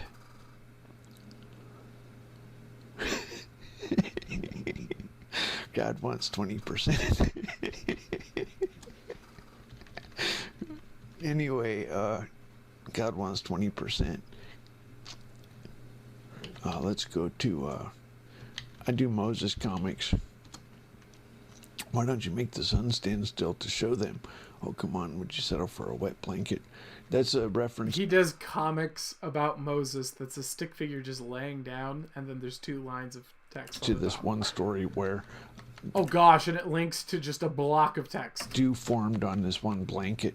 Anyway, Over the months. All right, so that's Temple OS, boys and girls. We're only 30 minutes into this adventure. How are we feeling in chat? Are we enjoying this? Do we want to keep going forward? Do we want to change it up a bit? What are we thinking here, boys and I'm not girls? sure, but Sherlock Owl just said, "What are we listening to?" LOL. This is Temple OS. My goodness, this is very interesting. I keep flipping back and forth. I'm like, he's crazy. He's not crazy. He's crazy. He's not crazy. I don't know, man. I'm flip-flopping. What do you think? He's crazy. So how are we feeling in the chat? How are we feeling? We can continue on with Temple OS. We could change it up a bit. We can check out a mysterious Reddit forum that no one really knows the source of. We also have some animal videos we can watch, as well as just general user-suggested content, call-ins, anything like that. Do we have any user-suggested content? I'm not sure. Let me know. Let me check. Tell you what, those 3 shiitake mushrooms, not as substantial as you might guess. You would eat 3 shiitake mushrooms, you might think to yourself, that's going to be a substantial meal. Turns out, no, not a substantial meal. Who thinks that? Though? Well, I watched this lady on a cooking channel called Chef's Table, and she is a temple cook chef lady who is from Korea, and I guess they have what is called temple food. And she claimed that the best temple food was a shiitake mushroom that had been fried in soy sauce. So that's what I made today. Now, assuming that she, being a small Korean lady, would probably eat less than me, she served herself a single mushroom. I decided to go with 3 because Tesla numbers and me being larger. Turns out not a substantial way to feed yourself at all. Do not recommend it if that's what you're trying to do. However, I watched other recipes of hers, and there's an addition of potatoes to it as well. So perhaps a single ounce of potato will somehow drastically change. What do you think? Maybe. So Saiyan Owl did send what looks like a music video. Okay. Don't know if you want to try it. Let's take a look, shall we? Don't know how many views it has. I'm seeing screenshots from you in the chat. What's going on here? Huh? I see a bunch of screenshots going on in the chat. Yes. What's up? Sherlock Owl was trying to ask me a question, but it wasn't popping up in chat. Ooh, is it getting blocked? Yeah, the question was, what Hogwarts house would you be in? Whoa, why would that get blocked? They don't like Harry Potter. That's YouTube doesn't weird. Like Harry Potter. I mean, odd. I wonder do you think I put that in my block list? I have a lot of words in my block list. You put Harry Potter. I can't imagine that I would have put Harry Potter in though, unless you it was. hate Harry Potter. I do not like him. No, I don't hate it. I just am not interested in it. It's Alex not my kind of story. Alex says, I think he's totally crazy. I'm sorry, 1 second. What's up? Alex says, I think he's totally crazy and makes Christians look bad. The dude laughed about people getting sick and dying after they ate meat from God. Oh, that's true. I thought he was laughing at like how stupid it looked. Like I think I was interpreting it as he's like, oh my God, look, this is really bad. Look at these graphs. Yeah, that's but if he was laughing at that, yeah, that's not good. I mean, he doesn't claim that he's a Christian yet either. I guess he has the Christian stories though going on. I guess so, Yeah, could be completely crazy. I don't know. And Hopefully we get more info. Wise Owl says you should do a stream some night where we all contribute suggested videos of absolutely anything that we feel worthy of showing, and me and you can rate them. That would be great. Well, that's actually what user suggested content is. So yeah, if you guys want to suggest it, we just hop on in and we watch videos and rate it. What if we have Madness Mondays, because it's always a mad rush for us anyway, and it's just user suggested content day. We don't know if it's going to be scary. We don't know if it's going to be funny. We don't know if it's going to be 16. But I will filter. I'll still call out Ducky's jump scares a mile away. And there's a 70 to 85% chance that I'm going to hate what you said. So just be aware. Don't send something where it's like, so this is my dearest friend Christina, and I've been friends with her for 4 years, and this is her at her local Christmas recital. Don't do it. I will make her feel sad, and I don't want to make her feel sad. And no amount of backstory. I think that it has to be going in blind. Before us finding out who sent it in, we need to wait till the end for reviewing it. Because that way, they're not like, you're just doing it because it's me in person. No, people need to experience it. My honest, unbiased opinion on the topics. And by unbiased opinion on the topics, I mean that I'm a character, I'm a wizard, I'm doing things that are entertaining. I don't represent who I am as a person. I'm representing who I am as a wizard, okay? I thought you were going to say by unbiased, I mean completely biased. No. Alex says, I liked him when I thought he was a Christian trolling atheist, but now he's off my friends list. Oh, Alex gives him the big old unfollow. The ban for life. Unsubscribe. So this particular music video comes to us from Saiyan Owl. And this is Better Noise Music. Escape the Fate Lightning Strike. Official music video. We might get popped. Oh. What? Should we roll the dice?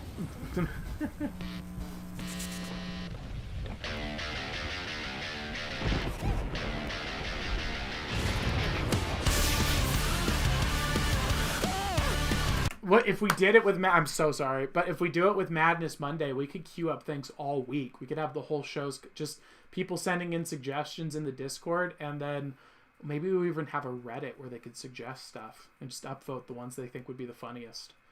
Ooh, You could do ads, you could do that could be really good.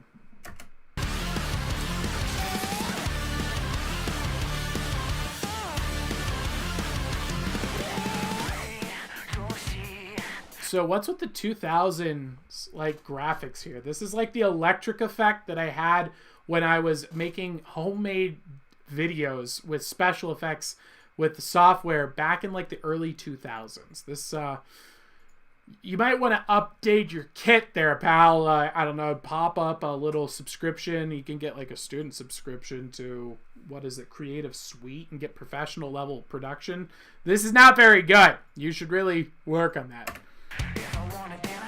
There's B-roll footage of lightning strikes. You could have just opened with that.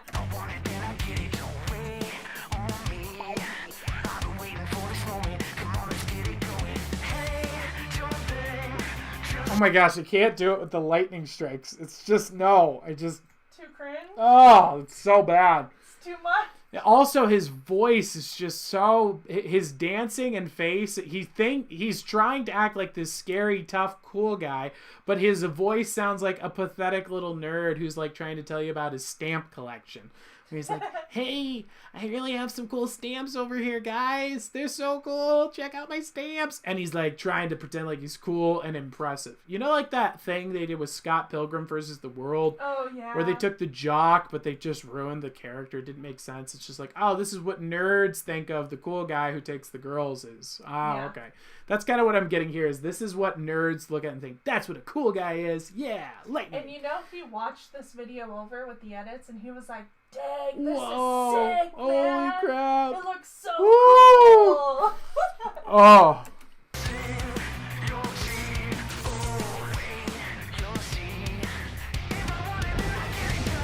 He's just made a Kamehameha come out of his head. No! No way. No!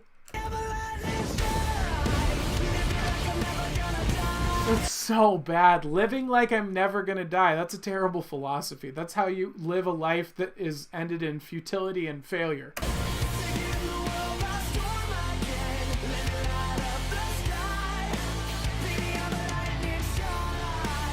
Oh my god.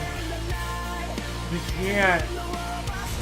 You know, if they just didn't have this music video, if it wasn't this music video right here, you would have a classic, normal, boring, this is the boy band song that's popular this week. Do-do-do-do. And like, if you just had some radio jock who's like, wow, the lightning strike's coming on in with the new hit classic. Check it out. I bet you could get away with this. No, because they all sound the same these days anyway. So the lightning really is the thing that ruins it, and that's the name of the song, is Lightning Strike. So he was really committed to the bit.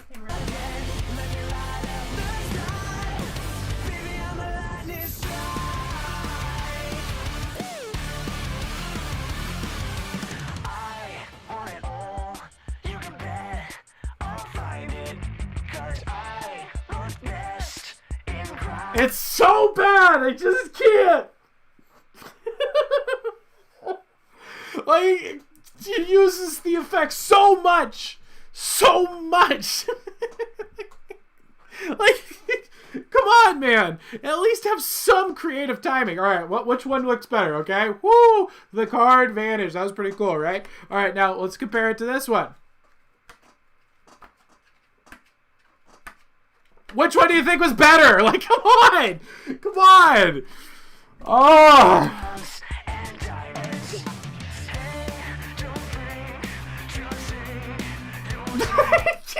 It comes out his fingertips. It's so bad. Sherlock Owl says she likes the effect. No, Sherlock Owl, you cannot. Really?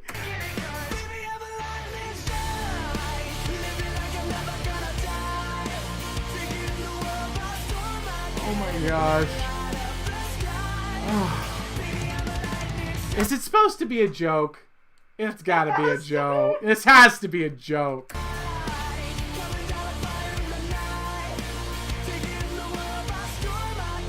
And it's like a completely clear day too, so it does.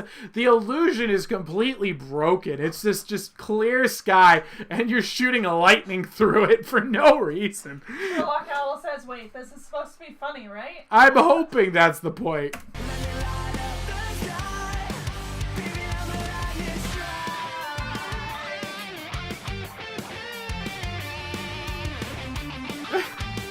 Sherlock Owl says, "God loves a trier." God loves a trier? I don't know what that means. Was that part of the song? Maybe? I didn't You hear say that. God loves a trier. Did it? Oh my gosh, no.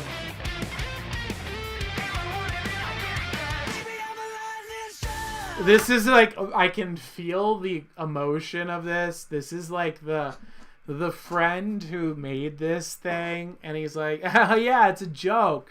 But he's sitting there watching to be like, but you think it's still kind of cool, right? Like, and that awkward feeling of just like, but like, that was pretty cool though, right? I mean, it's a joke, obviously, but like, looks pretty good for someone who just did this on their own, huh? Right? And you're just like, and just close up the computer. And then you never talk to them again. You cut off all ties. You never communicate with them. You block them on all social media. And then you spend 6.5 hours going to different forums posting about, this is someone you should block, and then post his video link as see evidence here. I think that's a appropriate response to this.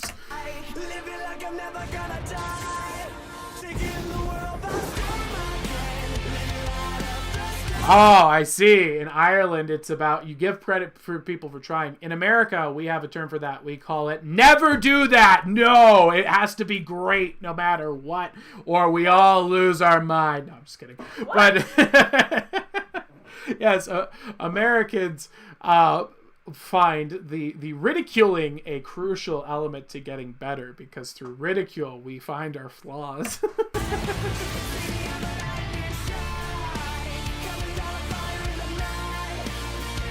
I cannot believe it. That was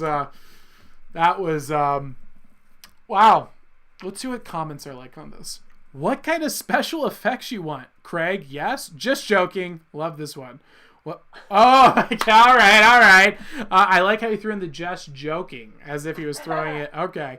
When all else fails, ETF record a music video in the desert. All right. Lightning Strike is my summer theme song, so some people are enjoying it. Okay. You guys made my day. Oh, okay, so he's got some fans. All right. That was terrible. I'm sorry. I did not enjoy that one bit. I'm going to give that the big old thumbs down. But if you enjoyed it, please let them know here, guys. Let's Escape the Fate, Lightning Strike. Better noise music. Better noise music. They got 1.41 million subscribers. That's insane. Ooh. I can't believe that. By the end of the song, I kind of liked it. Really? It's kind of jamming, yeah. All right. So Peeves is enjoying it. All right. Do we have any other user suggested content? I'll give it the old thumbs up. Ooh, okay. Is this another one from that we got? Oh, we got some from Wise Owl here. Two. No, go to your DMs. I am in my DMs. Don't cheat and look at who sent it. Oh, I'm sorry. Okay, so where's my DMs? My apologies. You know where your DMs are. I don't. But Top is this left corner? It's not working. I'm just gonna grab this one here. I don't know where anywhere else other than that would be the place to grab them. Cute. That's it. It's the only place I have. You should have a notif. I do, and it's taking me to this list right here. So we're gonna go ahead and grab this one. Do you see the you laugh, you lose? No. No, click the notif. Do you see the top left corner? Yes. Click it. I'm clicking it. This. There's a notif. No, that's Chad. Yeah. I'm clicking now it. Find it here. Where's it's a friend request. Yes. That's the one that we're on. We're there. Boom. So which one am I supposed to do? Success, the top one. The blue sky. Okay. So I was in the right spot, you crazy person. Okay. Let's go here and take a look. We got another user. What in the World Vox Day blog. Interesting. Whatever the heck that was. Let's go ahead and go here. Copy link. Okay. Very odd. An Irish guy from day to night. All right. I'm going to go out on a limb here and think Wise Owl sent this to us. Well, you are a wizard, wow.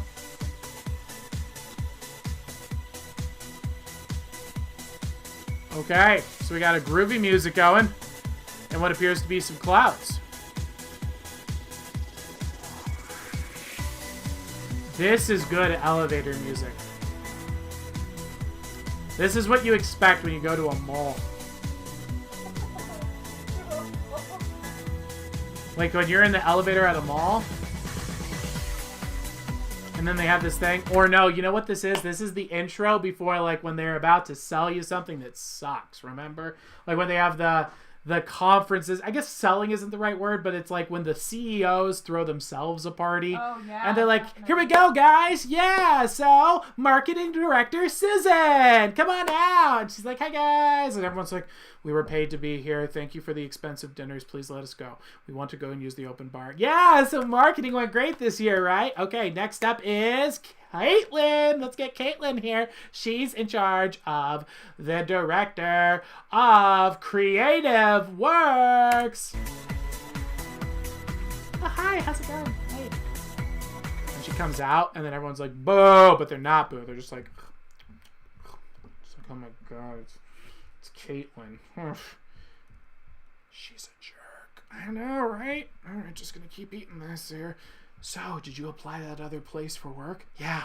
Can't wait to stop working with Caitlin. All right, next up is Jim, the CEO. Hey guys, how's it going? Welcome. Well, are you having a good time? How's that bar going over there? Woo! I'm really glad, guys, you came here tonight. Again, we were forced to be here. You paid for us to come here. We didn't have a choice. You're paying for our dinner. Thank you for the dinner. I appreciate the food. All right, yeah. Everyone's excited, right? Everyone, you know. I want to let you know the direction of our future company. Hey, if you get that job you applied for, can you see if there's room for me? Absolutely. So I'm just here to let you guys all know. So you liking those gift cards, right? Yeah, the gift cards are cool. You like that open bar, right? So we're going to be firing 35% of you next week. So I'd recommend looking for jobs. All right. Have a nice night. Bar's open. Wise Owl says before they go to sell you a dodgy Steam model. Exactly, a dodgy Steam model. That was a trip down. That was a trip down a experience that you will live in if you ever have to work for corporate. It only has 19 views though, so let's give that the big old thumbs up. We're gonna go ahead and give that the subscribe here. Yes, that's exactly what it is. It's like they're gonna sell you some, like, guys, there is a timeshare here available in the tropics, and it is wonderful. So highly recommend checking it out. And then we have All right. You laugh, you lose. All right, we got a Laugh You Lose challenge coming in here, love boys and girls. those. If you want to suggest some user content for me to throw into the gauntlet, remember, you got a 75% chance I'll hate it and make fun of it, but, you know, there's still that 25% chance. So throw it on in and let's see what happens. I'm a big fan of ads. That's something. And pro tip, there's an entire YouTube playlist called Bad Ads that you can just steal from. Blatantly. Are you going to do the challenge, and if you laugh, you lose, or are you just gonna I don't know. What does that mean? react? What do I have to do? If you laugh at the video, you lose. What do I lose? Your life. I die? Yeah, no, I'm not interested in playing the don't laugh or you die challenge. That seems like something I'd have to laugh to out of spite. Yeah, no, not interested. Okay, so we have an old lady's face that has replaced the sun from Teletubbies here. Okay. Good morning. Sunday morning. Happy Sunday. Welcome Hi. to Education, and welcome to another episode. This guy's name is Tyler as well. Well, Ooh, nice. there can only be one at Real Tyler Zed. I challenge you to a battle of death manifested, of course. I'm manifesting that we fight to the death. I don't want to cause any violence between us in the real world unless it is solely through my manifestation. So I'm trying to manifest, which I believe is a religiously protected right. I would like to manifest a fight to the death, Real Tyler Zed, and I know there can only be one Thailander. Thailand. Episode of You Laugh, You Lose. If you are new to this channel and new to this series, the game is very simple. If you laugh at anything in today's video, you have to do a punishment. Because stuff is crazy right now. Russia is about to invade Crimea. I don't need you to give me a lecture on why I should be laughing right now. I don't care what your perspective is on the world. You're not someone who's knowledgeable in said topics. How do I know that? Because you're on YouTube. If you're getting your politics from me, you're making a mistake, guys. The key here is ignorance. We don't need to know the brainwashy stuff. Socrates, I don't know.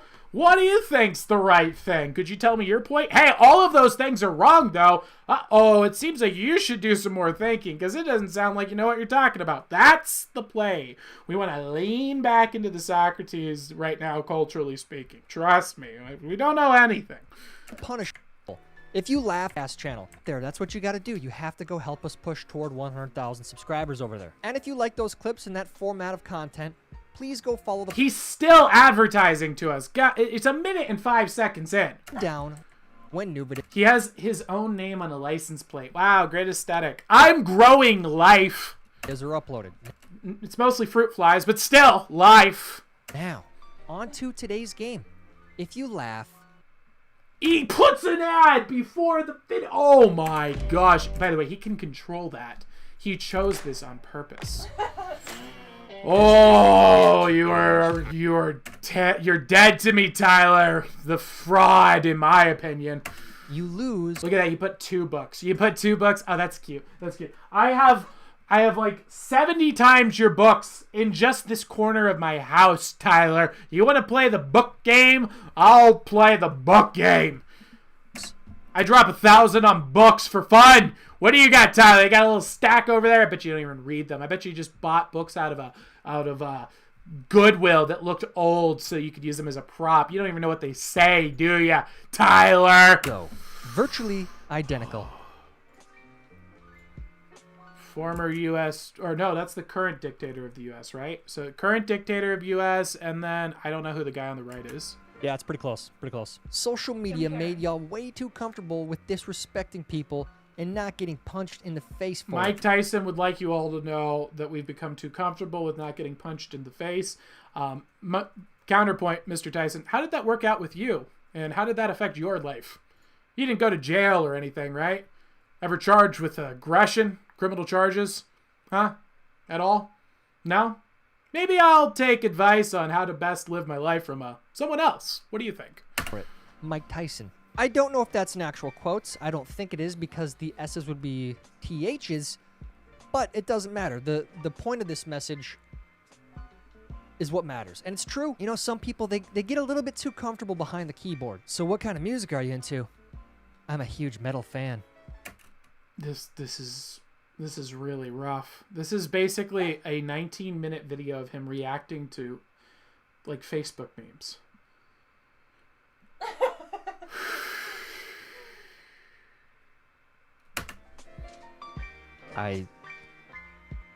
One of the more disgusting memes I've ever seen in my life. Shame on you. Whoever designed this slide must really hate children. Jeez. Oh wow, that's an intense slide. Jeez, that's crazy. Oh yeah, that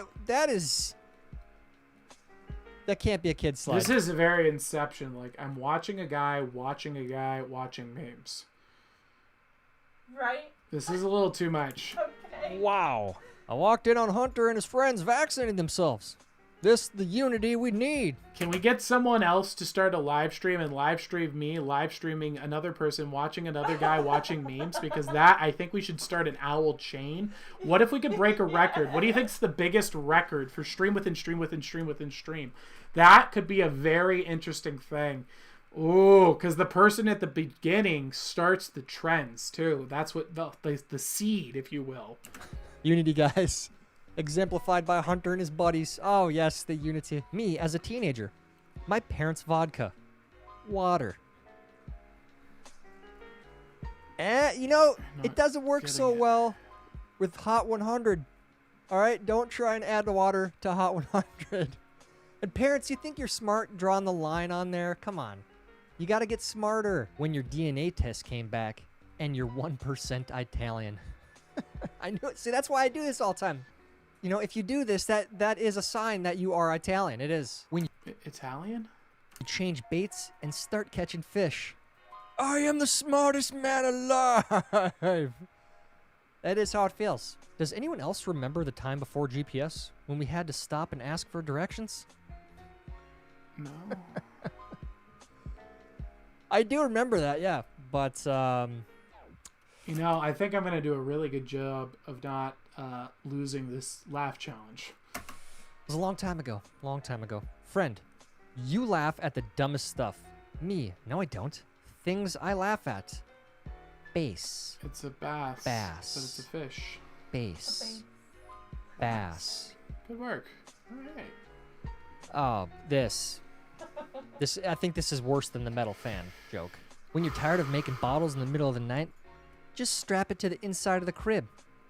They can feed themselves like a hamster. That's child abuse. This man should be sent to jail and executed on the spot. I think that I want to advocate for death by firing squad, assuming, of course, that this is passed through legal legislation. It is found that he is promoting the death of children, and the government signs off on it and finds him guilty of the crime. I personally don't want violence to happen to him. But boy, oh boy, I'd love to manifest that into the world. Obviously, criminal crime here. He's trying to murder children with milk.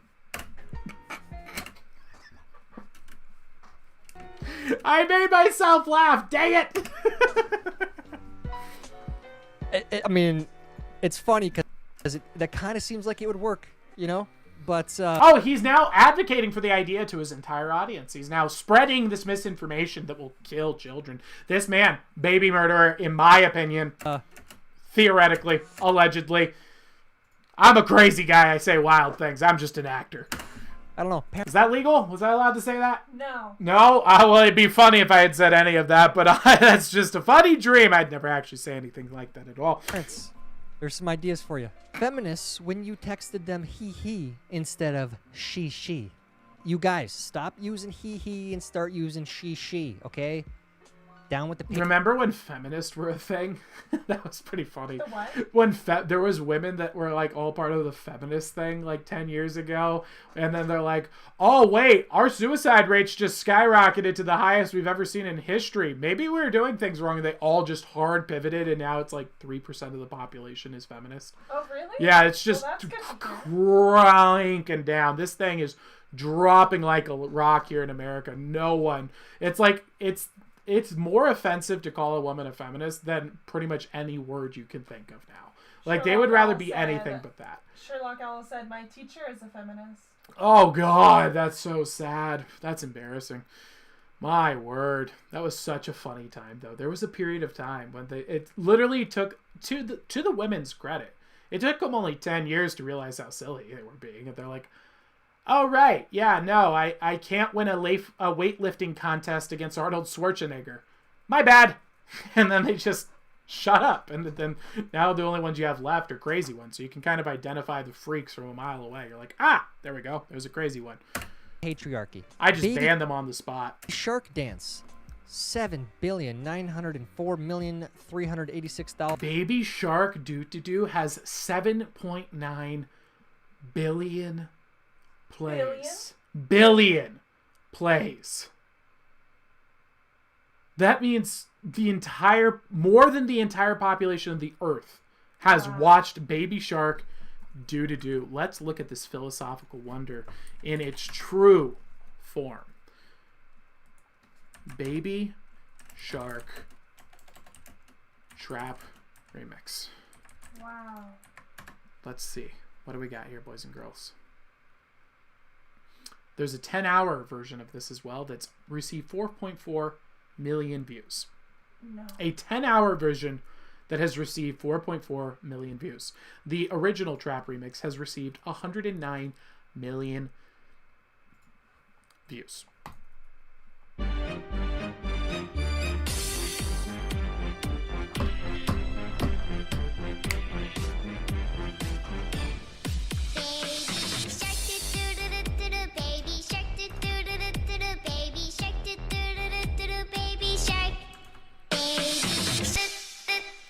Oh, this is awesome. I can see why this got 1 billion views.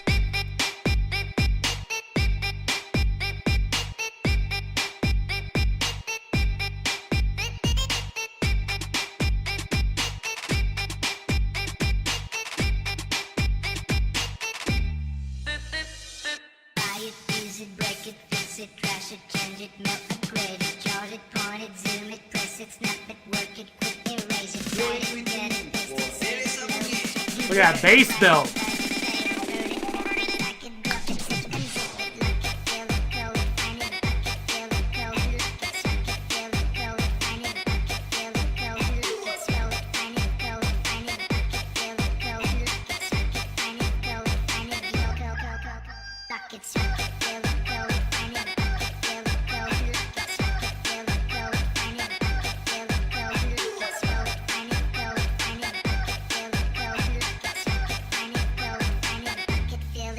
and lock it, surf, surf, surf, surf.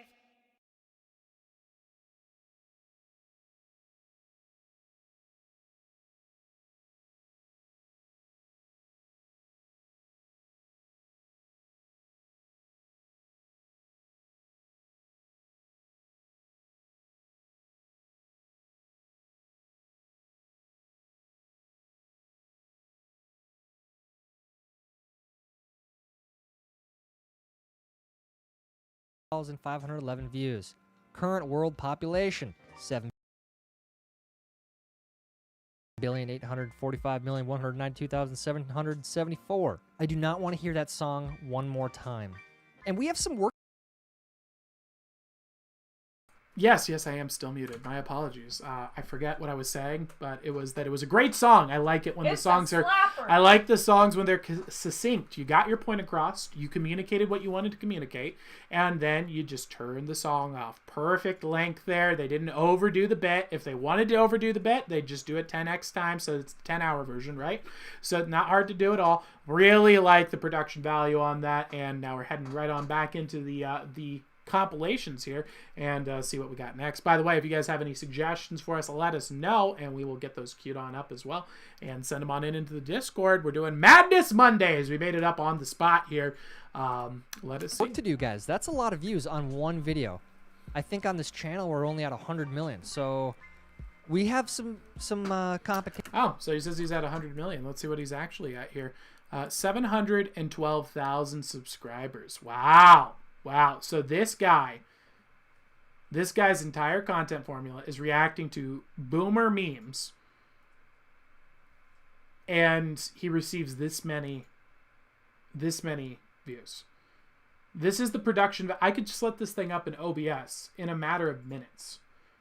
What is he doing right that we don't know? Let's get ahead and put him. Let's add Zeducation to the list. I'm assuming it's because he submits propaganda and lies, but let's find out what it is. I want to know what he knows that I don't, because he clearly knows what he's doing, and he's doing a really low effort content that sucks, and we're doing great content that's amazing and life-changing. I would describe our content as better than every single piece of content ever created on the face of the earth. Every day we reinvent what is content on the internet from scratch to the ground up. That's just my personal opinion, though. Here. I want us to catch that one day. We're within reach. Okay, so keep sharing these videos.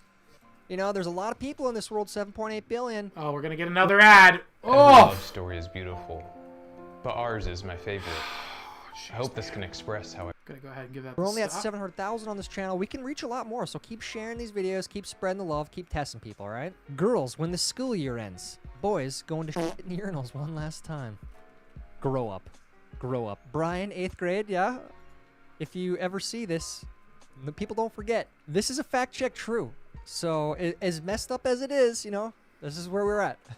This is what happens. This is true. Want to stop drunk drivers from killing sober drivers?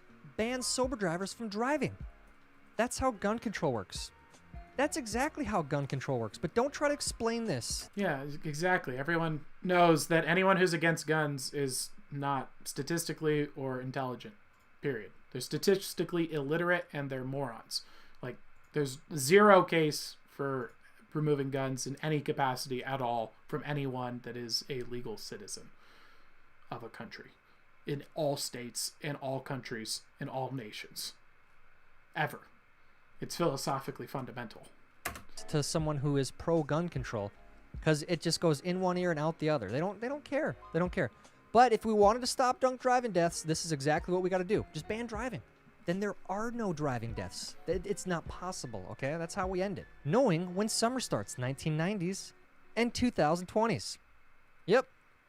That's how it's been both years, 2020 and 2021. We're on a roll, a streak. Knowing when summer starts. Wife just told me that she left me one beer in the fridge because that's all I was drinking tonight. Thank God I told her I like to keep my spray paint cold. Ha ha ha. He's hiding his crippling alcohol addiction from his wife. That's really sad. Why is that funny? Boys, there you go. If your wife's doing that to you, there are some ideas. Businesses throughout the U.S. Boys, if your wife is telling you, hey, the amount of alcohol you drink is alarming to me and I don't want you to do it anymore, maybe you should listen to her. Maybe she's got a better judgment than you because you're doing so much that it's alarming to her. And then find out if what you're doing is alarming. U.S. putting up "We support BLM" signs like, "Yeah, don't hit my house, don't loot my house." Yeah, I lived in LA. Didn't work a bit. I watched thousands of people march the streets and burn every business down for the sake of looting and looting alone. They had no meaning. They had no purpose other than death and destruction and violence. It was horrifying, and it didn't matter what sign you put up, who you said you supported. You would, if you're in the wake of a mob, you would have your buildings burnt, your windows broken, and you would be robbed. It didn't matter what your skin looked like. It didn't matter what you believed in. It didn't matter what sign or flag you waved. It mattered what you had inside and how much it was worth. Lived right in the middle of it. This doesn't work, though. We have a lot of video evidence that says that this, that won't stop it. That won't stop the looting. It won't stop the burning down of buildings, sadly. Kids getting thrown off right and left. Total carnage. Wails of anguish. Not one adult gave a single shit about it. I like that he censors the peasant language. Yeah. That thing is deadly. Seeing that, it's a little bit of a PTSD moment because I have a lot of bad memories from that thing. Broken bones, people puking. I mean, and the best part were the adults were the one spinning it. That's the best part. Back when we weren't as soft, but now I don't even know. Do these exist anymore? Are these legal? I mean, yeah, you see them like at every park. When was the last time you went to a park? you haven't lived until you've been on one of these. I just have to say, every kid should be on one of those. Sure, sex is cool, but have you ever farted away a stomachache? Ugh. Grow up. Grow up, you guys. What? No, stop Disgusting. it. Grow up. Do not laugh at that. This seat closed. Oh yeah, the COVID closed signs. Remember when we just sat on them in the airport? Yes. So stupid. We did. This is where we are. This is where... Outside. Outside. It's like, what are you gonna do? I'm sorry, I'm not listening to a piece of paper, what a piece of paper has to say. Who wrote this piece of paper? I could go around pranking everyone and put like, closed because very, yucky. And I could be posting these signs. I could print these off and stick them on places and say, this is shut down, so that I get to save that parking spot for myself. I could set up a little sign. These are just ideas coming to my head right now. Imagine all the scams and cons you could pull off with this. Oh, don't worry, everyone. The sign says to leave your packages here and we'll send you the money later. This is just a COVID regulation. So you leave your stuff there and then I just steal it. There's so many. I can't imagine someone hasn't tried that with a bank yet. I bet you it would work really well. No. Just leave it outside so that we can desanitize it. Put the money bags around the back where no one can see. Awesome. Here's what the COVID sign says. Pour them in the back. Walk away with the cash. There's about 1,000 good cons I could come up with. So don't listen to signs. Signs are... Who could be... You don't know who's putting up that sign. This is where we are. Idiocracy. We are living in idiocracy. It's happening right now.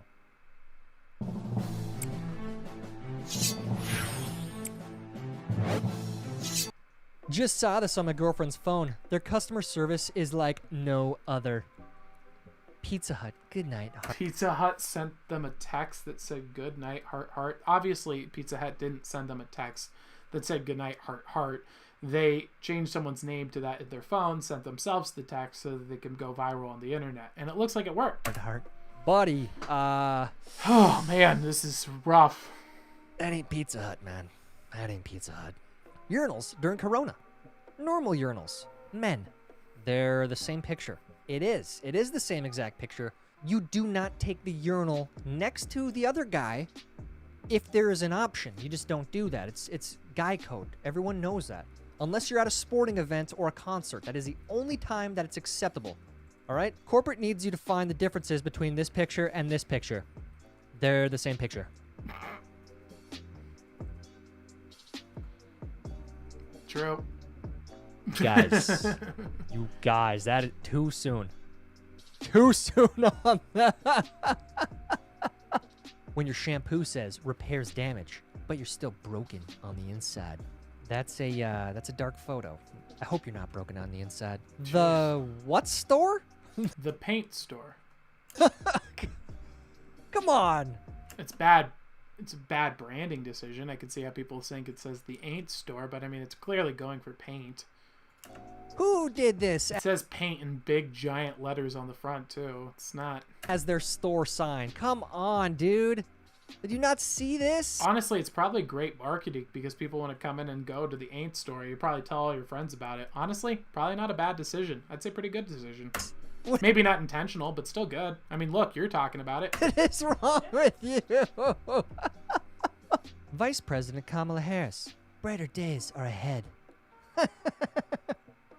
There's our dictator. He's falling out of the plane. Oh, geez. Did he die? Who? The dictator of Our America? dictator? Yeah. I don't know. Did he die? Can someone let us know No, in there's chat? no way. Can you guys let us know if the dictator of America died? We don't follow. Why is this meme saying that our dictator fell out of a plane? What's going on here? I don't know who the girl on the left is with the mask, but I'm assuming that's just like a stock photo. But that's definitely a picture of our... He didn't fall out of a plane. I mean, obviously that would be an assassination. There's no way our dictator fell out of a plane. Is that what happened? What hold on, maybe it's a meme. What brighter days ahead. It says it's for... Oh my gosh. It's brighter... I don't get it. So Kamala Harris. brighter days ahead. Did he die? Let me know, chat. I need to know. What is going on here? I'm looking this up. Sherlock Owl says no idea. Nobody knows. I guess no one's heard about him for a while, huh? Wow. I haven't. Let's see. Dictator Biden died. Ruled on healthcare. Dictator Biden ruled on healthcare today. Joe Biden's the acting dictator. Joe Biden, a dictator in the making. Okay. So, Dictator Biden directs military. So, it doesn't sound like he's dead. Gun debate grows local as Biden. Let's just search that. Did Biden die? Died. Did Biden died? This would be front page news. Obviously, Joe and Jill attended a confirmation of grandson Hunter Biden. John Oliver rebukes Biden over his call for peaceful protest. Sherlock said, Nothing's showing up. I don't think he's dead, guys. I don't get what this joke is then. Sherlock Owl said, "Aw, no, but he lost his old wife and daughter." He lost his wife and daughter? Wow. old wife and That's so sad. I mean, I get that he's a dictator, but he's still a human being. That's a bummer, man. Oh, what a tragedy. And she's saying that it's brighter days ahead? Ugh, what a Makes sense freak. for a second in charge dictator. Is this like some like conspiracy? Like this chick is like a shadow puppet trying to become the new dictator, like House of Cards or something? Or is that the girl from House of Cards? I don't know. The one that's like super ugly with the weird hair? Maybe. Yeah. But Alex said, the next time I hit the streets with my sign, it's gonna say, giving me money will save you from COVID. I'll make millions? Oh no! Millions? Oh no, he's getting in on the cons. You're gonna become a modern day plague doctor. Oh no. Oh no. Harris, brighter day. Just sign, throw your dirty COVID infected money at me. I'll desanitize it for you. I'll kill me with the COVID virus on your money. Days are ahead. No, Joe, hang on. Come on, Joe. Minneapolis business owners watching the Derek Chauvin case. I don't know what a Derek Chauvin is. Oh, it's the terrorist group again. Yep. It looks like he is going to get off. It really does. If you missed it on Friday, I did one of the miss it. I don't care. prosecutor witnesses said that he had 98% oxygen saturation in his blood. I don't know what you're talking about. That means that he didn't die of a lack of oxygen. There was oxygen in his blood. What is he like getting into details of like a crime scene? What are you talking Blood. about? That's not good for the prosecutors. That looks very good for Derek Chauvin. I hope everyone in Minneapolis is ready. It is, Ready for what? it's not going to be good. It's not going to be good. If gingers have no soul, explain this. That's actually a good joke. All right. All right. First good joke of the day. Huh. I'm going to have to get back on that one. I can't explain that one right now. That's, We are the resistance. We are the resistance. That's a good meme too, because that's exactly what happens. People, well, it's not the sports games though, but the AI machines control people's thoughts and their feelings and emotions, so they think like niche topics actually are important and mean something, and in reality they're just falling for a marketing con. Yeah. I see some keks over there from OPeeves. What's going on? If gingers have no soul, like OPeeves laughing. I'm telling you, it's a good one. That's a really good one. Isn't it funny that the resistance, they have all of the money, all the power. They're the resistance. I've never heard them call themselves the resistance, though. I don't know what that means. Like, come on. Seems like nonsense. Think- It's a bad meme because it's like Facebook and Google aren't calling themselves a resistance. Yeah. They're calling themselves evil. Google openly declared itself a evil organization by saying, you know, don't be evil doesn't really meet our values anymore. So we removed it as our slogan. Like when you go and you say, hey, our slogan is to not be evil. And then you say, you know, we rethought it and thought that doesn't really meet our brand anymore. You're essentially telling the world you're evil. And Facebook, that's how they talked about it when they started it. Noah Kagan dropped a lot of dirt on that back in the day. He was employee number like 20 at Facebook, worked with Mark Zuckerberg directly.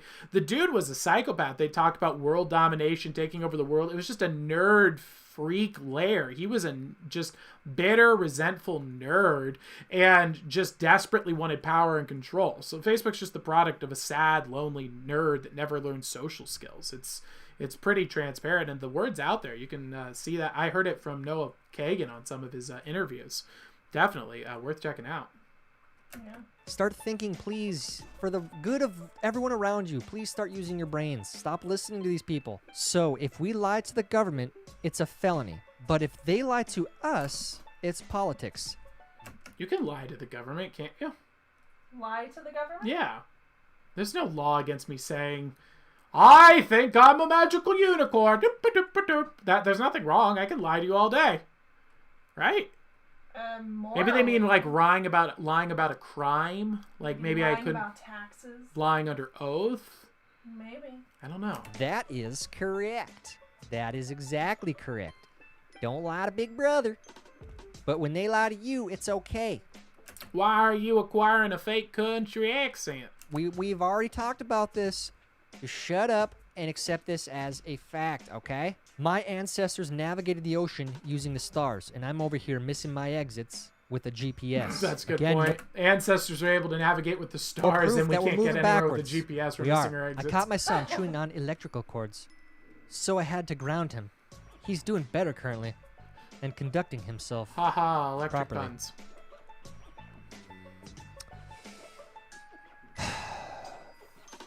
I Afros are like built-in pillows. Oh my gosh. am so angry. First we got metal fans, then we got this. We got the bass and the bass. Now we got this. And now I'm pissed. Me at the breadline in post-hyperinflation socialist America. I have $3 million. Yeah, no, that's I'm not predicting this is going to happen at all. I think that this is a gross misconception Sad. about economics that people don't understand. They're really worried about the hyperinflation of American dollar because of the printing of the money that just came out. But I don't think that that is what's going to happen, because the real bubble that's about to burst is these Ponzi schemes. It's the debt scam. That's why I've been telling you guys, get out of college debt. 98% of the U.S. economy is fictional money that doesn't exist and never will exist. It's not real money. We sold loans to children that can never pay them back in the form of student debts. And we did this with homes. We've done this with businesses. We've done this with everything from the ground up. Imagine all the loans and debt that go all across the entire nation of America. And there's only about 2% of the money that's currently being used in the market that actually exists in true paper form money, like as in paper and money that you can have sitting in your bank account. And so that bubble of debt is going to burst, and I believe, in my opinion, I think that will burst, and then you'll see the price of the dollar skyrocket, because there's going to be a 98% deflation in the actual available money pool. The people who have the remaining 2% of money are going to see the value of their dollar just shoot through the roof. That's what I'm thinking. And I think that, but the best investment would probably be land, given that all the billionaires are trying to shift their resources into it, and they tend to know what's going on in the markets before we do. We're going to talk about this on the podcast on the next one. This is where we are headed. Inflation is out of control. Every love story is beautiful, but ours God, is this my is a favorite. terrible ad. I hope this can express how I feel.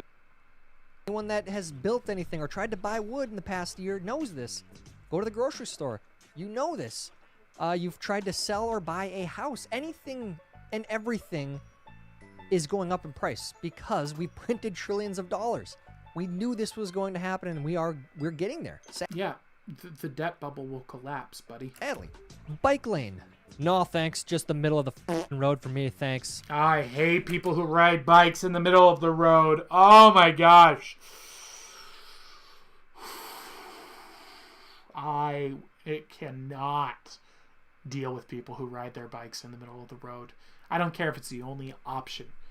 It's unacceptable. It's unacceptable. They're the worst people around. I can't. Any of you cyclists out there, why is this a true... It's illegal, though, if we go on the sidewalk. Then get fined. Get fined driving on the sidewalk. You're not welcome in the road. meme? Why? Why are you always riding that line? Infuriating. What? And they have bike lanes for them 90% of the time, these little weirdos. It's like, designated bike lane, perfectly set up for you, plenty of space. And then you're like, well, let me just go 15 miles an hour down a 65 mile an hour lane.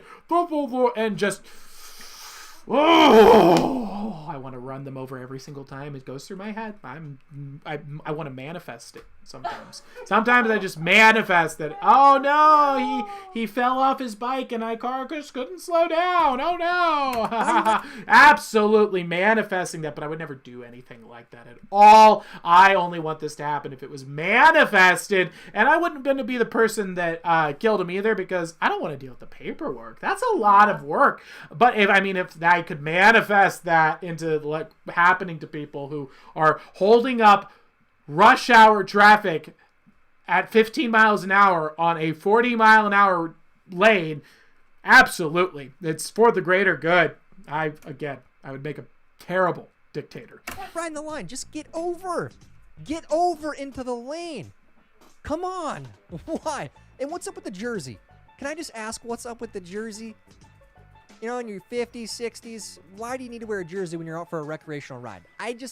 It's a question. Please answer in the comments. The duality of parents. Mom, can you tone it down a little bit, please? XX. Dad, stop screaming like a twat or I'll volley that PlayStation out the effing window. See, this is why Can't relate. 2 parents in one house are important. And in America today, that's not the case in a lot of households. You gotta have the good cop, bad cop. You do. Babe, you know the garbage needs to go down tonight. You hear me? Yeah. Keith! Keith!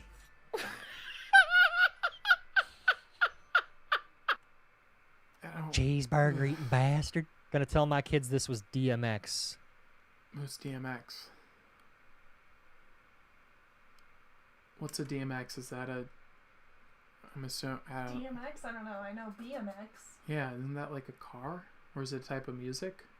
Like I have no electronic idea. dance? Maybe I Digital have no music idea. effects? But then why... I don't know what that means. Another too soon. Come on, you guys. Now you're saying Wow. it's too Got soon? home real late last night after a full day of golfing, drinking, and hanging out with the guys. And my wife left a message in the kitchen. I think she wants me to eat more fruit. Bless her heart. What a great wife. Wants you to eat more Oh, it's fruit. a Looking out for rapper. your health. That's amazing. What's up? You know what? That's rapper. awesome. Your Oh. teen comes home and you That smell explains marijuana. something irrelevant. Now what? StartTalkingNow.org. Teen comes home smelling like marijuana. Now, this is one of those things that, like, they don't realize that these drug companies are 1 billion times more effective and smarter than you'll ever be at persuasion. These people who make these drug awareness ads for the government are marketing people. They're promoting their drugs. They're promoting cigarettes. The campaigns don't work. They're designed to actively get more people to use them. They're done by people smarter than you. They get the joke, and they know that the people who they're trying to appeal to want to be counter to your messages because they don't like you. Dummy. This calls for air guitar. Oh, that's great. Gas and food prices got me like. That's the best part, you guys. And not the best part, the worst. Are gas and food prices up? I haven't noticed. Me either. They're lower here. It says so- gas and food prices are, I mean, everything's been freshest product available, and it's really great prices. I'm not sure. So, Gas but is is that like cheap. the joke? As they're saying that they wish that President Trump was back now that dictator Biden's here, gas and food prices are up? Is that more or less the joke? Is that true? Seems Let like us it. know, guys. Are gas and food prices up? First part is everything, for the most part, that's happening right now was 100% predicted. Packing the courts, DC statehood. Packing the courts, DC statehood. What do these things even mean? All of this stuff. Gas prices shooting up. Sherlock Going to Owls war. says gas prices have gone up. Gas prices have gone up. Okay. I'm I'm sorry, what? Did he say we're at war? DC statehood. All of this stuff. Gas prices shooting up. Going to war. When did we go to war? Are we at war? What are we doing? How can we be at war with our country shut down over a flu? Who are we at war with? Can you please let me know? I need to know if I need to, like, buy land faster. Is this, like, something I need to buy tomorrow? Who did we go to war with? Holy crap. What's going on in the world? Let's take a look. I mean, I know we're always in war in the Middle East. That's never changed. But I'm talking, like, are we in, like, a war with a real country that can actually do something? Or are we just doing the fake stuff? All right, so just, empire building nonsense that's evil and genocidal. Is America at war? White House acknowledges the U.S. is at war in 7 countries. When? When was this posted? This is 2018, so that's the top article here. That was back when Biden wasn't the dictator yet, right? Yeah. 5 questions the political media is wrestling with in covering America's uncivil war. Huh? Is America's longest forever war really coming to an end? It's time to end America. So there's nothing in here. Why would he say that we're at war? That's kind of freaky. If it's China or Russia, please let me know, because I'm going to go to buying land mode a lot faster if that's the case, because we would get our butts handed to us by China. It wouldn't even be a challenge. Sherlock says, don't know. I've heard we are at war or will be with Russia or something. We're at war. Russia would be rough. I mean, we're already at war with China, but they've done so it's in their book. It's the Unrestricted Warfare book. They documented how they declared war on us in 2018, and then did the fake media campaign, took over Hollywood, took over the news sections, and put out propaganda to scare us over a flu and so on. And they documented how that was their plan and strategy in that book. But the public hasn't acknowledged that it was actually a war. So if they acknowledge that there's a war with China, then that essentially means that violence was being used. Like, they finally made their aggression attack, which would mean that we need to buy land fast, because we wouldn't win in a fight against China, not even close. They wouldn't be able to take over America in the sense, like, our people would crush China. It wouldn't even be a chance. But the actual government itself, easily taken over. Let's see here. So, is America at war with Russia? Let's find out. It says we're at war. Major report. U.S. military prepares for... This doesn't look recent. Proxy conflict. Why America and Russia are at war in Syria. British prepared to deploy the U.S. to wage war with Russia. 15 hours ago? British prepare to deploy the U.S. to wage war with Russia. Biden won't bring on board controversial Russia expert. Ugh. Russian war fears. U.S. agency urges extreme caution to airline flying near the Ukraine. Okay. So it just looks like saber rattling at this point. Nothing actually happening. All right. That's a little less concerning.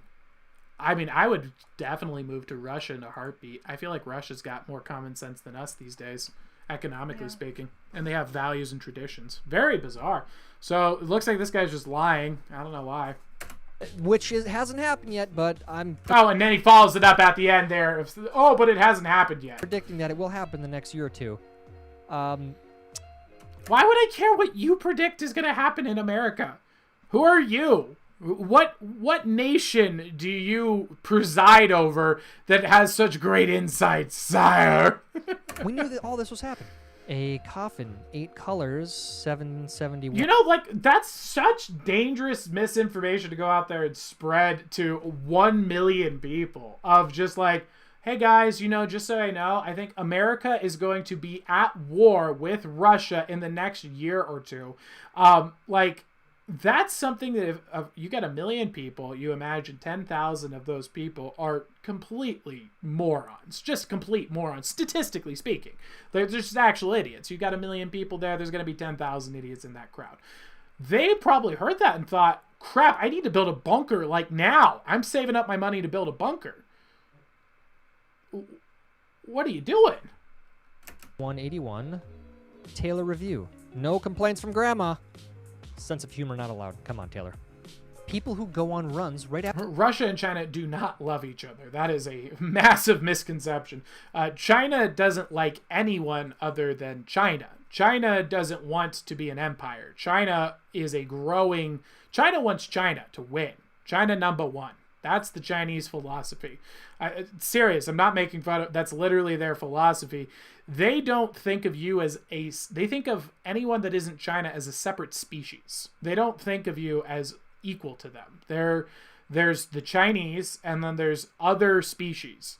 And there's useful ones that you could partner with, but they don't see us as equals in any capacity whatsoever. So, no, China is not friends with Russia. They might think them as useful allies, but they don't see each other as the same. The only thing that they probably have allegiance on is Russia kind of gets that in a more moral way, in the sense that Russia just says, we just want to be Russian. Can we just do our Russian thing and stop trying to force us into this globalized culture? We're not interested in that. We have our own food, we have our own culture, we have our own economy, and I respect that deeply. I think that's a great way to live.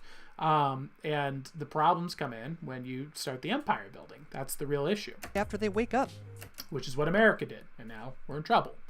Me, just trying to process being alive. I'm not processing being alive, processing waking up, not drinking coffee yet. But yeah, I don't, all of you that wake up in the morning and go work out, the only time I've ever been able to do that is when I was in the military, because I was forced to. I had to. I had no choice. He was in the military. But I try to do it now. It's just too hard. Well, how can you do that? Put yourself through that if you have the choice to not wake up early, get more sleep, and work out later. Throwback to when you had to carry your cell phone and iPod. I remember carrying my cell phone and iPod. Ha ha ha. Is this how boomers react to the beams? Like, wow, I related to that experience in my life. Heart. Really great meme. I'm going to share it with every single one of my people and I'm going to click the share button. And I'm going to directly DM all of them too, because I don't know how to share things anymore. Because Facebook just keeps updating.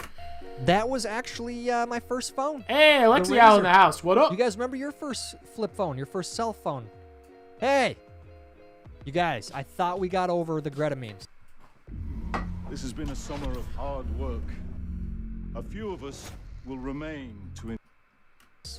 Oh, and to be clear, I'm saying a little discussion in the chat. The United States military is far bigger than... If you took all of the militaries across the entire world, put them together, the U.S. Army would probably be able to go 1v1 against them. But that's assuming that there's a will of the people and that there's a leader at the helm that's a strategic mastermind. And we don't have any of that. There is no will of the people. That's why the Chinese campaign was to demoralize the American public. And that's why we're in the situation that we're in right now. This is all calculated and executed by them. They documented it, all of it. This is public knowledge from China. They talk about it on a regular basis. What's going on here? Come on, man. Turn down for what? Turn down for what? Turn down for what? This show has really gone downhill. When I agree. See a grown-ass man making 2 trips to get the groceries from the car. Not the way we do groceries, let me tell you. We bust out some big old bags of groceries. We'll go and just have a heavy big loads. Yeah. Couldn't possibly do it in one. Yes. 2 trips. We're bulk buyers and preservers around these parts. We like to buy, freeze, put it in a vinegar, get that thing turned into an oil extract. We just buy one big shop and we're just gone for like 3 weeks. And we like specific ingredients, so we have to go to like 3 or 4 different stores. Oh, going shopping for a weekly resource is like, it's a day experience. It's a day? Yeah, it's a whole day experience. You got to get all these specialty items. How are you going to make soju? Or what am I saying? Soju. Well, actually, yeah, we made soju from scratch. But also, what is the word I'm thinking of? The Asian, the sauce base that I made. Shoyu? I think it was shoyu. Gosh, dashi. There we go, dashi. Dashi is what we made from scratch. What's wrong with you? You never... I don't care how many bags you have to put on each finger. You never take 2 trips. Make it in one. No. Come on, man up, you guys. Man There's up. no way to man up. You'd run out of the ability to carry. You don't understand. You'd break all your ingredients. They'd be stacked on each other. He doesn't get it. We've begun to come to terms with what we've done to some people psychologically. Been saying this the whole time. People have lost their minds. They're lost. Oh my God, there's people having hug bags inside of plastic? Oh my God. There's people who think that this flu is that bad. My word.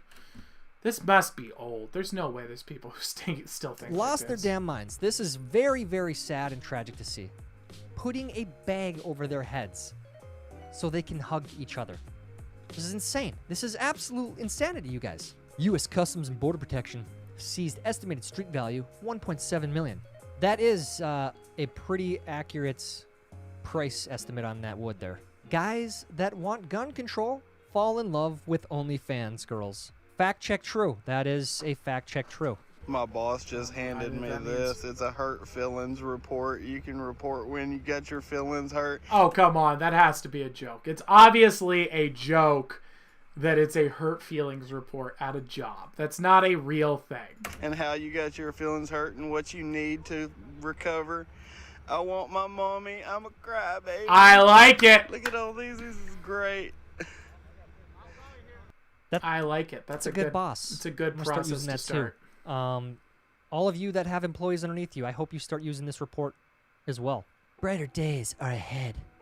You're vaccinated on a private... This is a recurring theme. This must be like a popular TV show that's coming out. This girl staring out the window. You're vaccinated on a private plane wearing a mask. Brighter days ahead. What? Is it? So this is a real person. Vice President Kamala? Is that her? Is that his, like, is that the wife, maybe? Is that Dictator Biden's wife? Who? No, that's the first lady. The first lady is his wife. So, vice president, that's like, what? That's the guy's, like, so if Dictator Biden, like, died, she would become the president? Vice president, right? I have no idea. What? So if Dictator Biden dies, Yes. let's say he gets the beer sniffles, and then because he's diagnosed with the beer sniffles, he actually real disease, but they don't treat him for the real disease. They call it the beer sniffles instead, so that they can check the box and make money. And so he dies because he doesn't get treated for his diabetes. Instead, he's treated for the beer sniffles and dies. Does she then become the leader? Yes, she becomes the president. So there's a person named Kamala, who's a woman, that's one Biden mishap away from being our president. Yes, sir. I haven't even Our seen new her dictator. face. She would be the dictator, second dictator, huh? Yep, she's the vice dictator. Well, I mean, if we want to go get this place accelerated to burning, that sounds like a great way to really just speed up the process there. Private plane wearing a mask.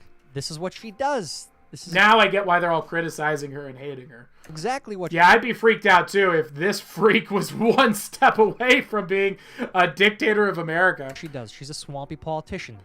None of it is real. She's faker than fake. The chat saying that she hates Dictator Biden because she hates Dictator Biden because she is enraged with him and says he's a racist because he's white. And Wow. apparently they hated each other. Wow. So chat is saying that people think the So vice she could be dictator trying to is kill gonna try the to kill the dictator. So they think she's trying to kill the dictator. dictator. So So it is she House could of be the Cards. So they're thinking like House of Cards thing. That's wild. Wow, that's crazy. Why did they run together? Well, dictators don't last more than 6 months typically. It's like 6 months to 2 years tops, I think, is the average. It's like 90% is covered with 6 months to 2 years. Me at my own funeral sharing one more meme before I go to hell. I bet that's probably about 95% of us on this channel. Yeah? Is that you? Is that gonna be you one No. day? You share one too many dark memes? Yeah, the Kurt Cobain meme? I know some of you shared that. You're going to hell if you did. Feminists. I just need to express my individuality. There's people who are still talking about feminist.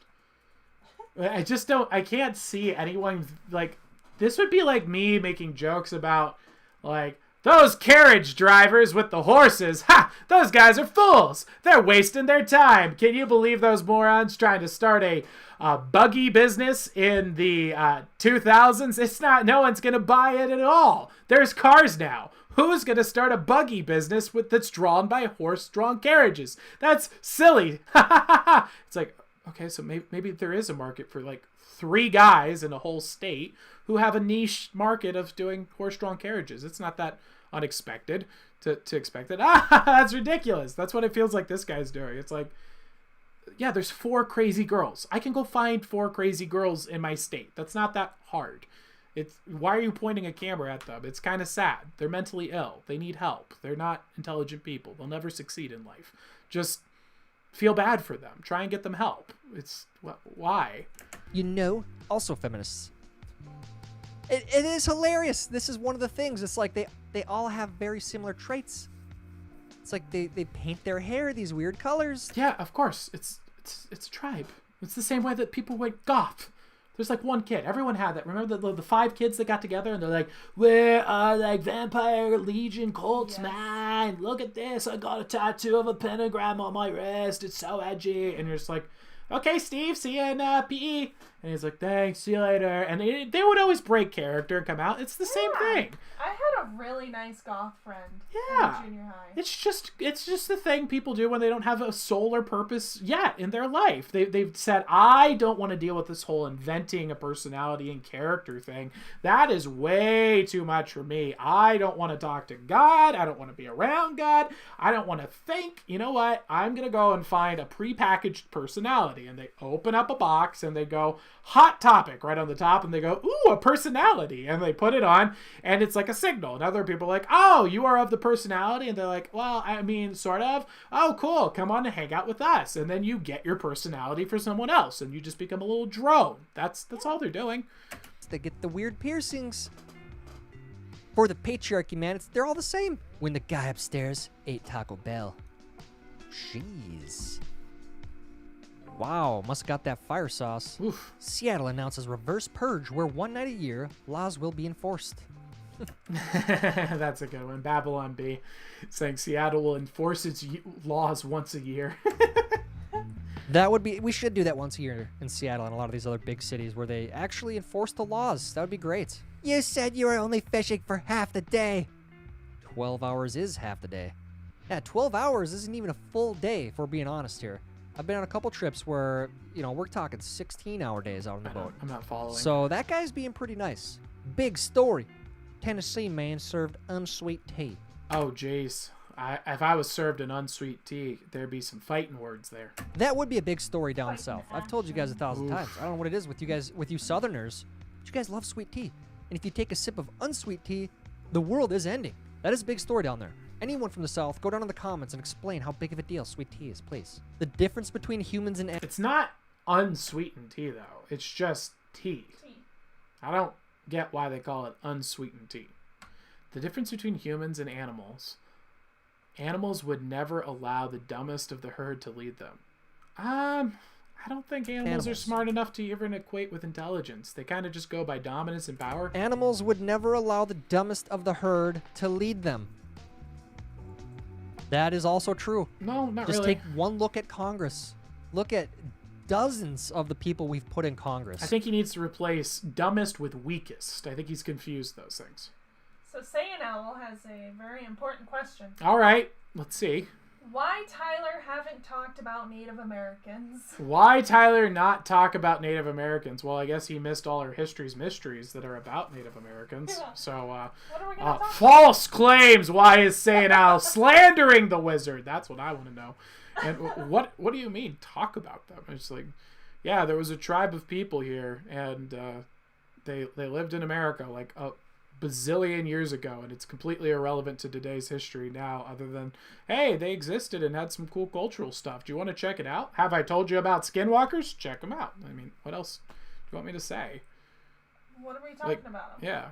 I heard there was a cool story that came out. Scientists proved that in America, before the settlers came from England, there was Welsh white American tribes and black tribes, and I think even like some version of like a Mexican tribe and the Native American tribes that we think of today. So actually there was a complete diverse population of groups that were here.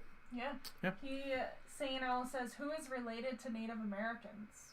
Who is related to Native? I don't know. Tartarian?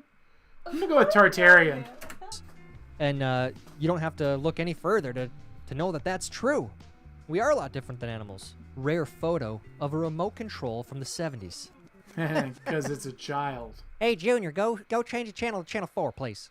Just crank that little knob there. You can't relate with that. You're not old enough to relate with that. Why are you pretending like you can relate with that? My favorite sports team, the New York Jets. Oof, that's an edgy boy. Shame on you. Shame on you. Have you ever noticed that Osama bin Laden looks almost identical to Barack Obama? Wait, really? They look like the same. They used to be called... Oh, I just spotted that right now. Maybe I'm crazy. Let's see. Obama next to Osama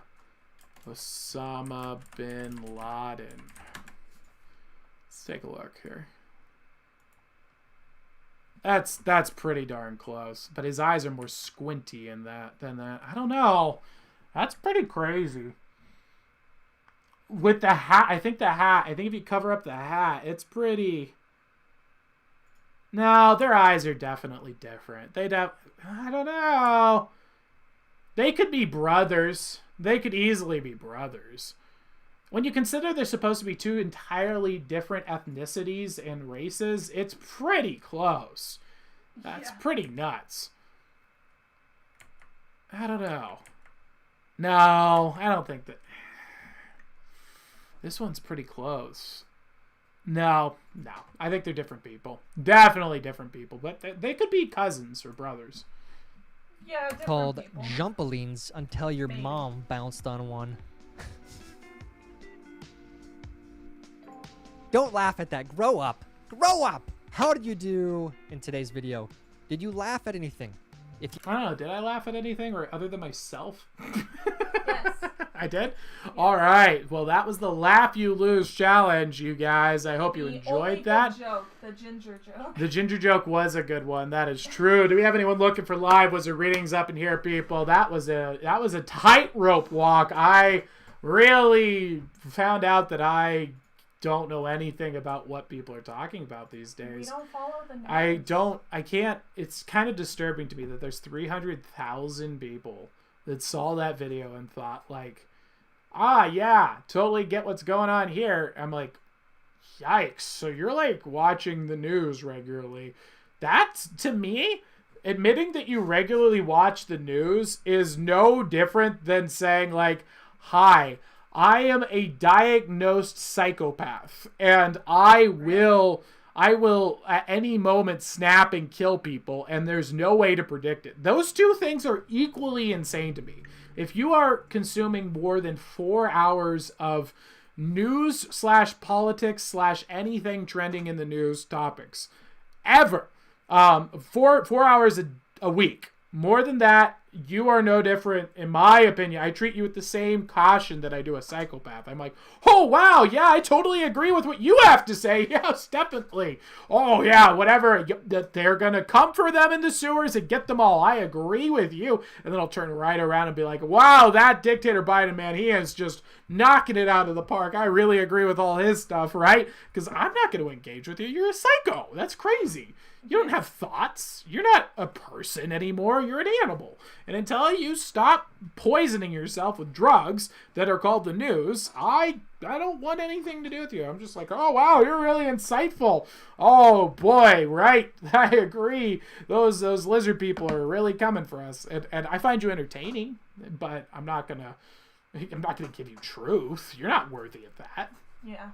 We have 2 people looking for readings. Woo! Let's go. We have Eli and we have Cade.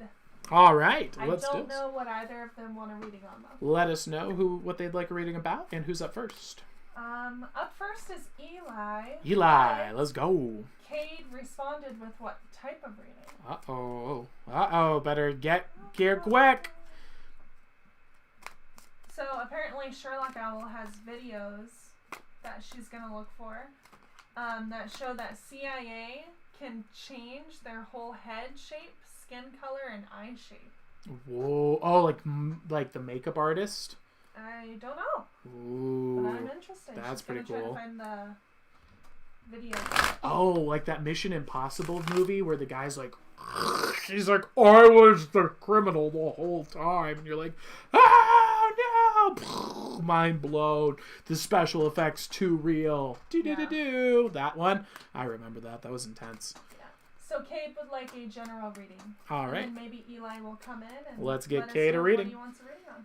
Fun fact: Cade is what we call cats around these parts because I think it's a derogatory term towards cats, and I love to spread derogatory terms towards cats like Cade. Filthy Cade. That is Cade used in a sentence about cats. All right, let's get a reading going here. Ooh, we got the Two of Wands popping up here for you. So the Two of Wands is a choice regarding your principles here. So what this means is that you're at a crossroads in your life right now, and we got to make a big decision here.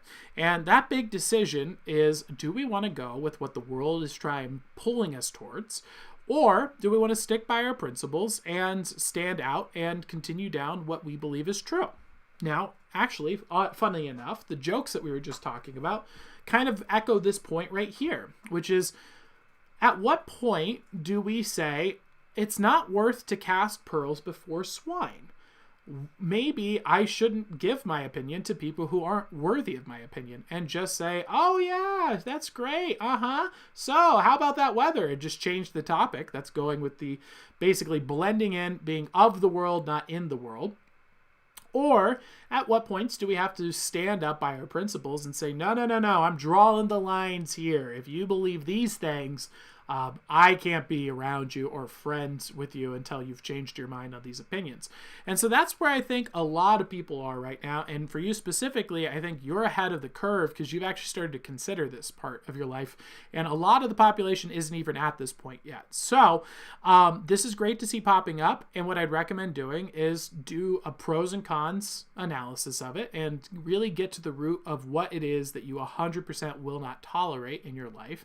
Get that down on paper, and then just blend on in with all the other stuff. Just don't engage, and don't give these gross ideas power or energy. Just don't fuel them. And so that's what I see popping up there for you. I hope that helps you out. I hope that gives you some insights, and we'll move on to the next reading, which is with Eli. But Eli has still not responded, so maybe he left. Eli. The book of Eli is gone. Oh, no. Is there anybody else looking for a reading? No one yet. We having a good time tonight? We having fun? Having a good show? I am. Awesome. How's the chat doing? Are we having a fun time? I believe so. Awesome. And do we have any other user-submitted content? We do. I sent it in your DMs. All right. Let's take a look here. I think the next one up is a baby laughing. A baby laughing. Okay. I see a baby laughing. Let's take a look here.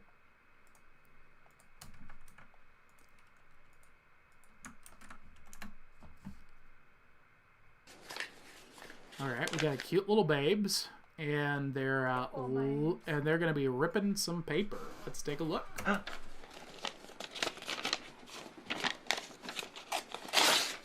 I hope that's his government check. He said, nope, I'm done. Laughing hysterically. So cute. Oh, look at that babe. Look at the joy. The joy. What do you think's going through her mind right now? Absolutely. Just like, what are you doing? I didn't even realize this was a possibility. You can rip things. Oh my gosh. She's loving it. She's losing her mind. He's killing. He's crushing the audience.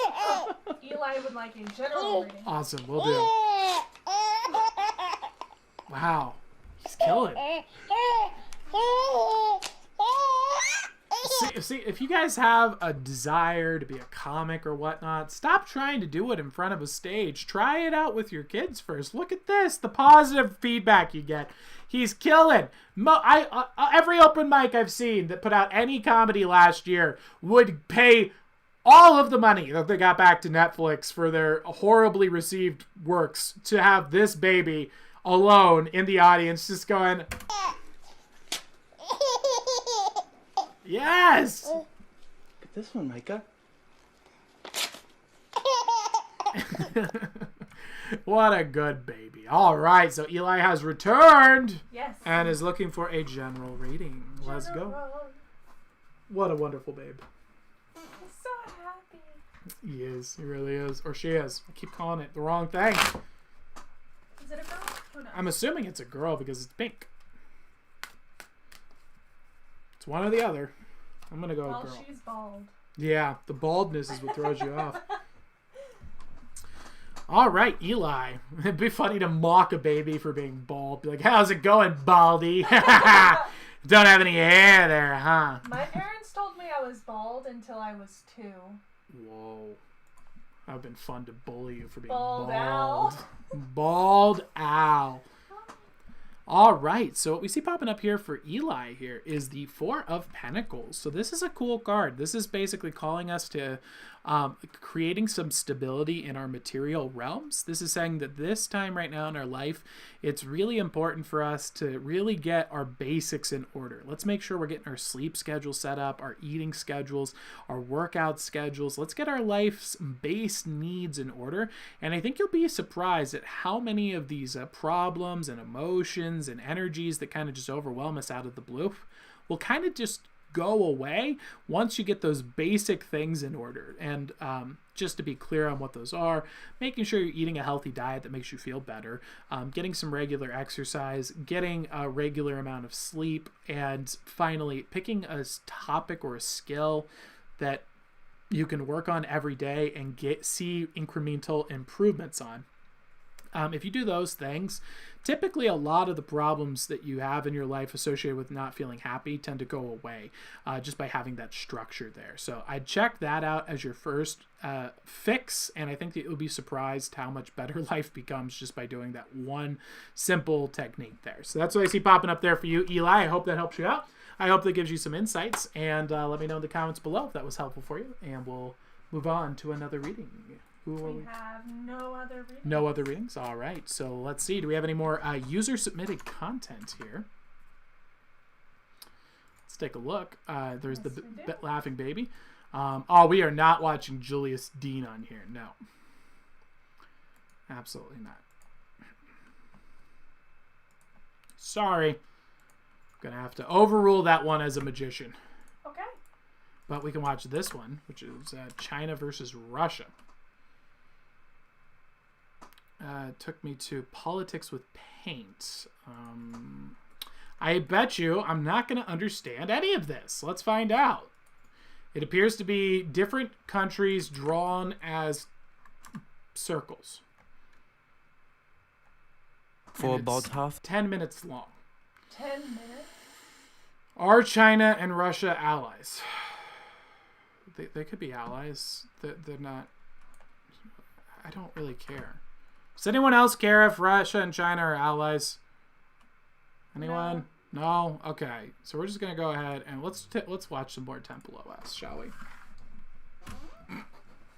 This website would change in new and strange ways. The first major one was in either late June or early July, when the top of the front page... Sherlock Owl thought her hair wouldn't grow when she was a child, and now she has long hair. That's pretty funny. I can't believe you can remember that. That's interesting. I would imagine before, too. Oh, I see. Was replaced with a video, now lost. That was the kind of the whole point of why it'd be funny to bully a baby for being bald, is because they'll never remember you bullying them for being a baby and being bald, because they're children. They can't understand language. Yeah. God's temple is finished. Now God kills CIA until it spreads. Nobody knows the Father but the Son. Do loving offerings. God will shine his love. Wow, okay, that took a heck of a turn from Temple OS. So we jump right back on into the story here of Temple OS. God's temple is finished, and now the CIA is going to get killed by God. And that will cause the OS to spread. Oh boy. Hell is the absence of God. Heaven is God's company. What followed was a list of questions that Davis had asked God, paired with the answers he believed God had given him. These ranged from God's thoughts on war and religion to what makes certain animals happy to his favorite video game. Then, sometime in August or September, he changed the front page again, and by this point, his new purpose for the operating system had become clear. The site now had Bible verses from 1 Kings discussing Solomon's temple, writing beneath it, quote, "Use After Egypt inside Temple OS as an oracle as a Ouija board or Christian tongues. You get out of prayer what you put in. God said, honest measures applies when exchanging an offering for a response from the Oracle in Temple OS. Picking a greeting card is love effort. You will get back love. This is not artificial. Oh, jeez. Okay, so he's going on. He's saying basically his Temple OS is now a Ouija board to communicate with God, and you have to send it offerings to get messages from him. Artificial intelligence. It is purely an occult oracle like tongues or a Ouija board.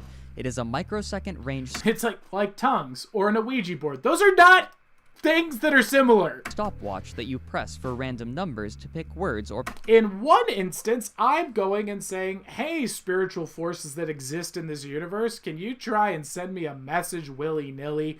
In the other example, God is communicating to you. Are you missing something here?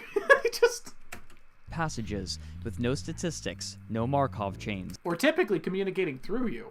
There is no network support in this OS either. Just talk to God out loud and try it, as long as you have made an offering such as praise, a hymn, a poem, or comic.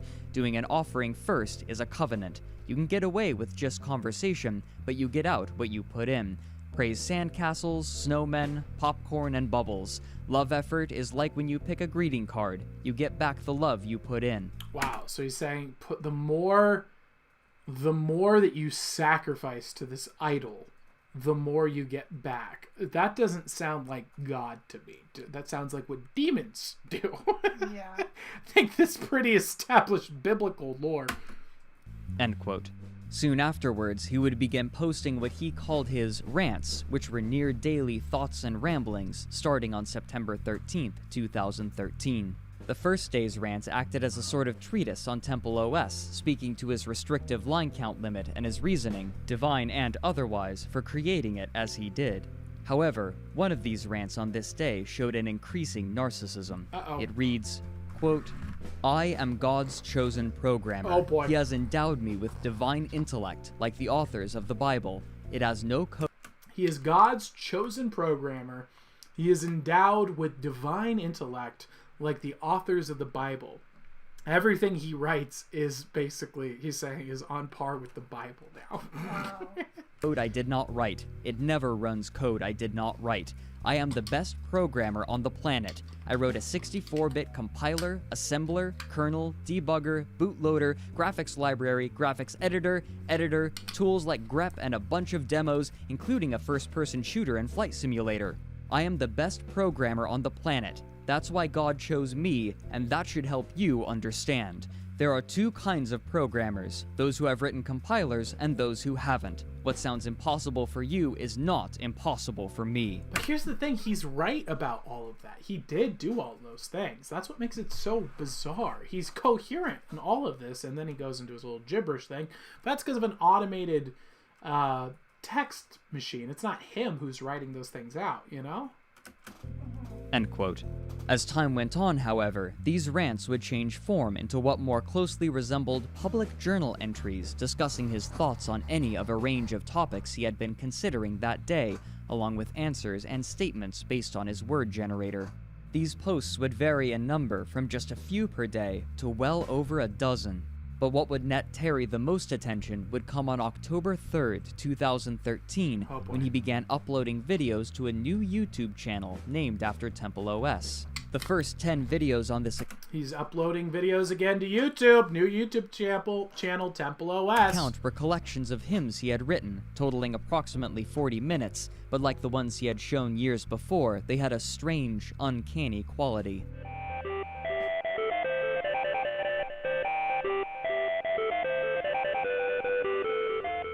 He would also soon upload new videos about the programs he had created, while offering an overview of Temple OS where he explained its new purpose. This is Temple OS. It's a 64-bit PC operating system. It has an oracle, that's why it's called Temple OS. The main purpose is for doing offerings and of hymns and art and poems and stuff, and then getting a response from God in the oracle. He stopped shortly after uploading 14 videos in total and only offered rants for the next 5 months, mostly repeating himself and relaying the random words and passages he would receive from God. Many of these were short and delivered in a stream of consciousness style, such as one that read, quote, Earthporn is the best. The Warcraft game trailer had a sunset. You might not like works of hands, worlds made by man like Avatar. Occasionally, his peculiar mode of speech and writing would create something strangely amusing.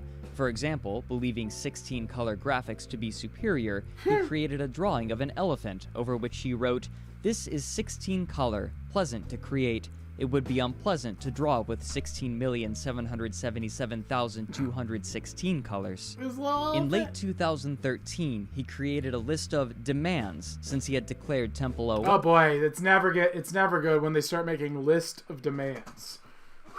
That's never a good sign. Do you think we should stop here? Give it a good break here at the list of demands. Let's see what the list of demands looks like. And do we have any other readings in chat that we should address? No other readings. Any other content that got suggested in? Other than the older content, no. Okay. All right. Well, then I think with that, do you think it's time we go ahead and close up shop and head out for the night? Yeah. All right. Well, thank you guys again for tuning in. Thank you for supporting the show. Thank you for signing on up and joining us here tonight for, I guess we're calling it Madness Monday now, where we just kind of have user-submitted content, some random videos, checking them out and doing those readings.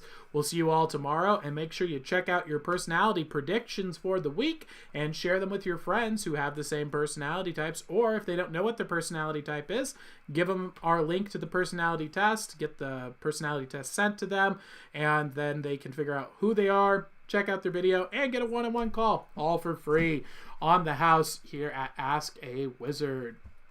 All right, boys and girls, any suggestions on what song to sign us off with, or are we leaving it up to Wizard's choice tonight? I think Wizard's choice. All right, well, if any suggestions come in, let me know. I will set up the Owl of Censorship and prepare my outro song for the evening. What should we go with that's going to get us popped? We were able to get popped, so any ideas that come to mind? Ideas that come to mind. No, my mind is All right, blank. I got one. And this will certainly get us popped. This is about as poppable as it gets. Well, not this ad.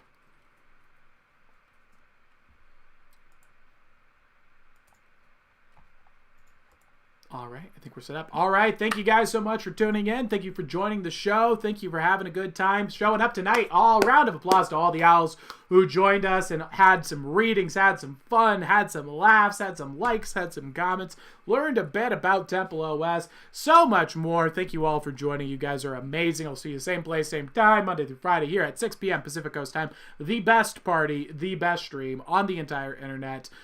Full quote, full stop. I'll see you all later. Have a good night and see you tomorrow. Peace.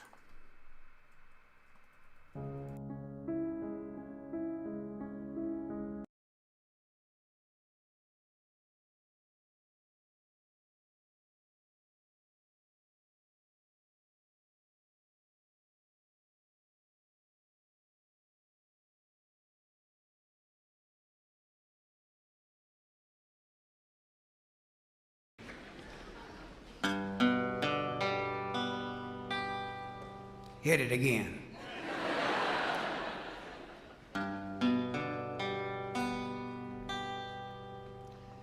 Oh, death. Oh, death. Won't you spare me over till another year? Well, what is this that I can't see with ice cold hands taking hold of me? Well, I am deaf, no one can tell. I'll open the gate to heaven or hell.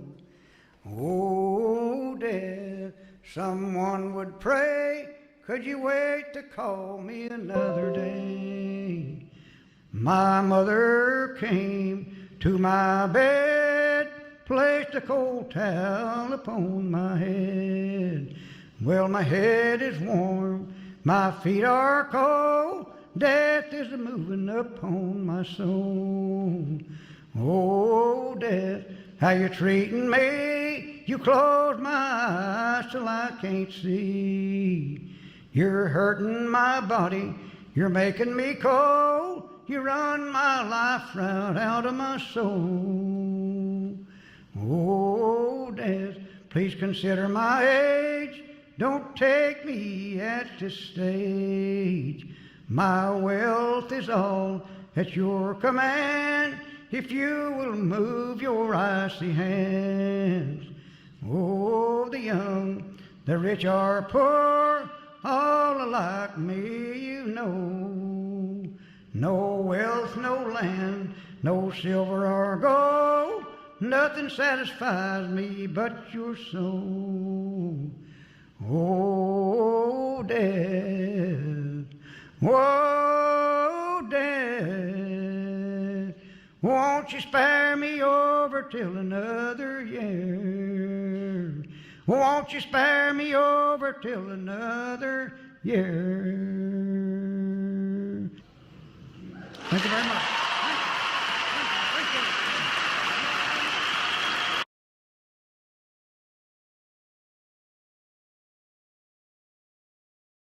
Many years back when these old oaks were young, not long after the Northmen had come, a low and evil deed was done in the dark of the New Forest, in the dark of the New Forest.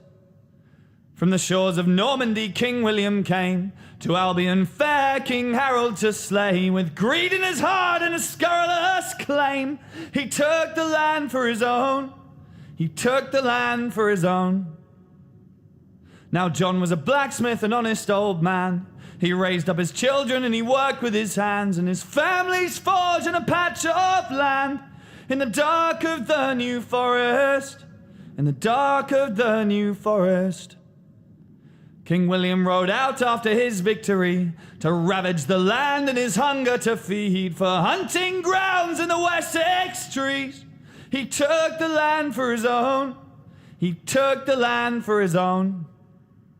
But if you steal the land of an Englishman, then you shall know this curse.